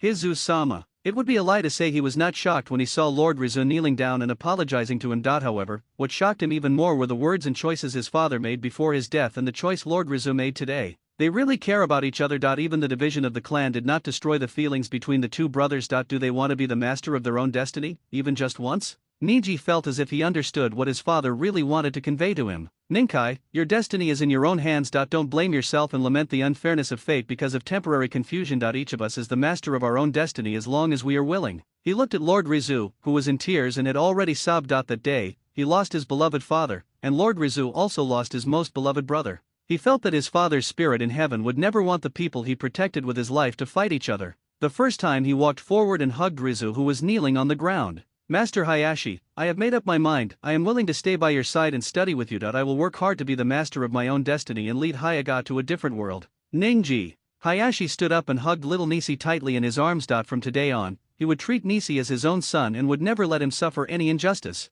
Niji felt the warm embrace of Master Hayashi. Ah, this is the embrace of a father. On this day, they all came out of the grief of losing their loved ones and bravely faced the storms of the future. Hinata, Hanabi, this is brother Niji, that you must get along well with him from now on. Yes, father. Hinata was still shyly hiding aside, blushing and speaking softly, while Hanabi walked forward boldly and greeted her. Ninji, these are your two sisters Hinata and Hanabi. Yes, Lord Hayashi, I will take good care of them in the future. Hayashi looked at Niji, who had a serious expression on his face, and he squatted down so his eyes were level with his. Ninji, I brought you here because I hope you can live a happy life, not to add burdens to your shoulders. Although they are your sisters, if anyone disobeys you can just beat them up, just like ordinary siblings. Yes, I understand, Master Hayashi. Brothers and sisters from an ordinary family. Niji looked at Hanabi, who was smiling brightly, and Hinata, who was blushing and shy. Yes, they would be a family from now on, so there was really no need to be so distant. But as an older brother, I will still protect my sisters well.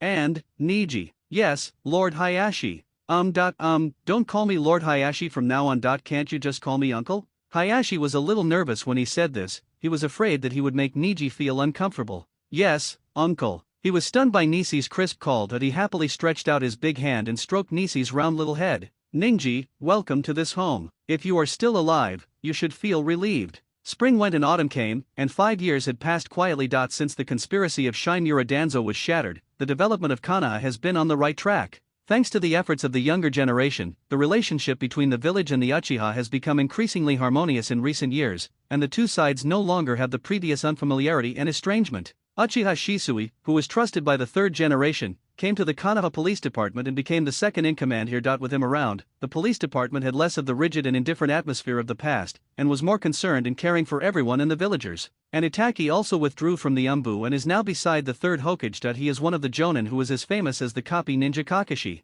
The two of them really acted as a bridge connecting the village and the Uchiha, making this big family more harmonious. In addition to the Uchiha clan, I heard that the Hyuga clan has also undergone great changes recently. With the rise of a new generation represented by Hyuga Niji, they have merged the main family and the branch family into one, and there is no longer any barrier of blood and family background. Even Naruto has become much more capable in recent years under Sasuke's Spartan-style education, and is no longer the kid who only knows how to play pranks and is disliked by others. I have to say that good things have been happening a lot in Konoha recently. Today is the graduation test of ninja school again. Naruto, Sasuke, are you confident that you can pass today's exam? I will cheer for you. Mother, it's just a small test, there's no need to make such a fuss. Sasuke looked at his mother helplessly, and he found that since Naruto came, he, her own son, was not treated well. The smile on his mother's face was brighter than ever. It's not Mikato's fault, the men in her family are cut from the same cloth. The husband is rigid and serious. The eldest son is handsome but precocious and unwilling to communicate his thoughts to his parents. The youngest son, Sasuke, has when Mikado talked to him, she always felt like she was talking to an old man, very dull.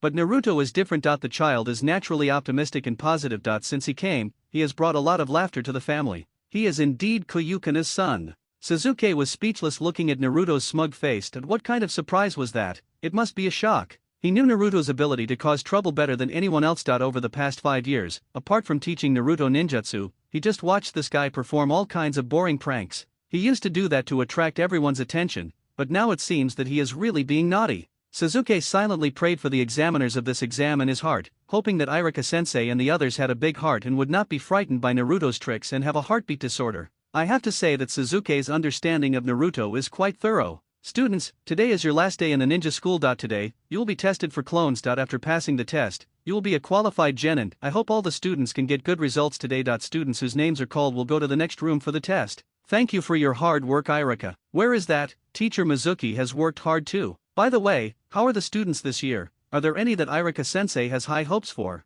Well, as a teacher, I naturally have high hopes for every student, but if I really have to say which child I favor more, I think Naruto will definitely come out on top. Irika touched his head embarrassedly. Although he knew that this idea was wrong for a teacher, there was nothing he could do about it. After all, he just liked Naruto. Oh, is that the child adopted by the Uchiha? Indeed, I have often heard rumors about him in recent years. I heard that under the training of the Uchiha clan, he was able to perform ninjutsu very well at a young age. Well, seeing Naruto grow day by day, as his teacher, I feel very gratified. Speak of the devil, the next one is Naruto, the one that has received so much attention from Mr. Irika. Ding ding ding. Come in. Irika-sensei, I'm ready. Listen Naruto, don't be nervous, it's just a normal clone jutsu. Sensei believes you will do it well. Yes. Then let's get started. Naruto stood in a bow stance, forming seals with his hands, a smug smile on his face. Teacher Irika, just take it,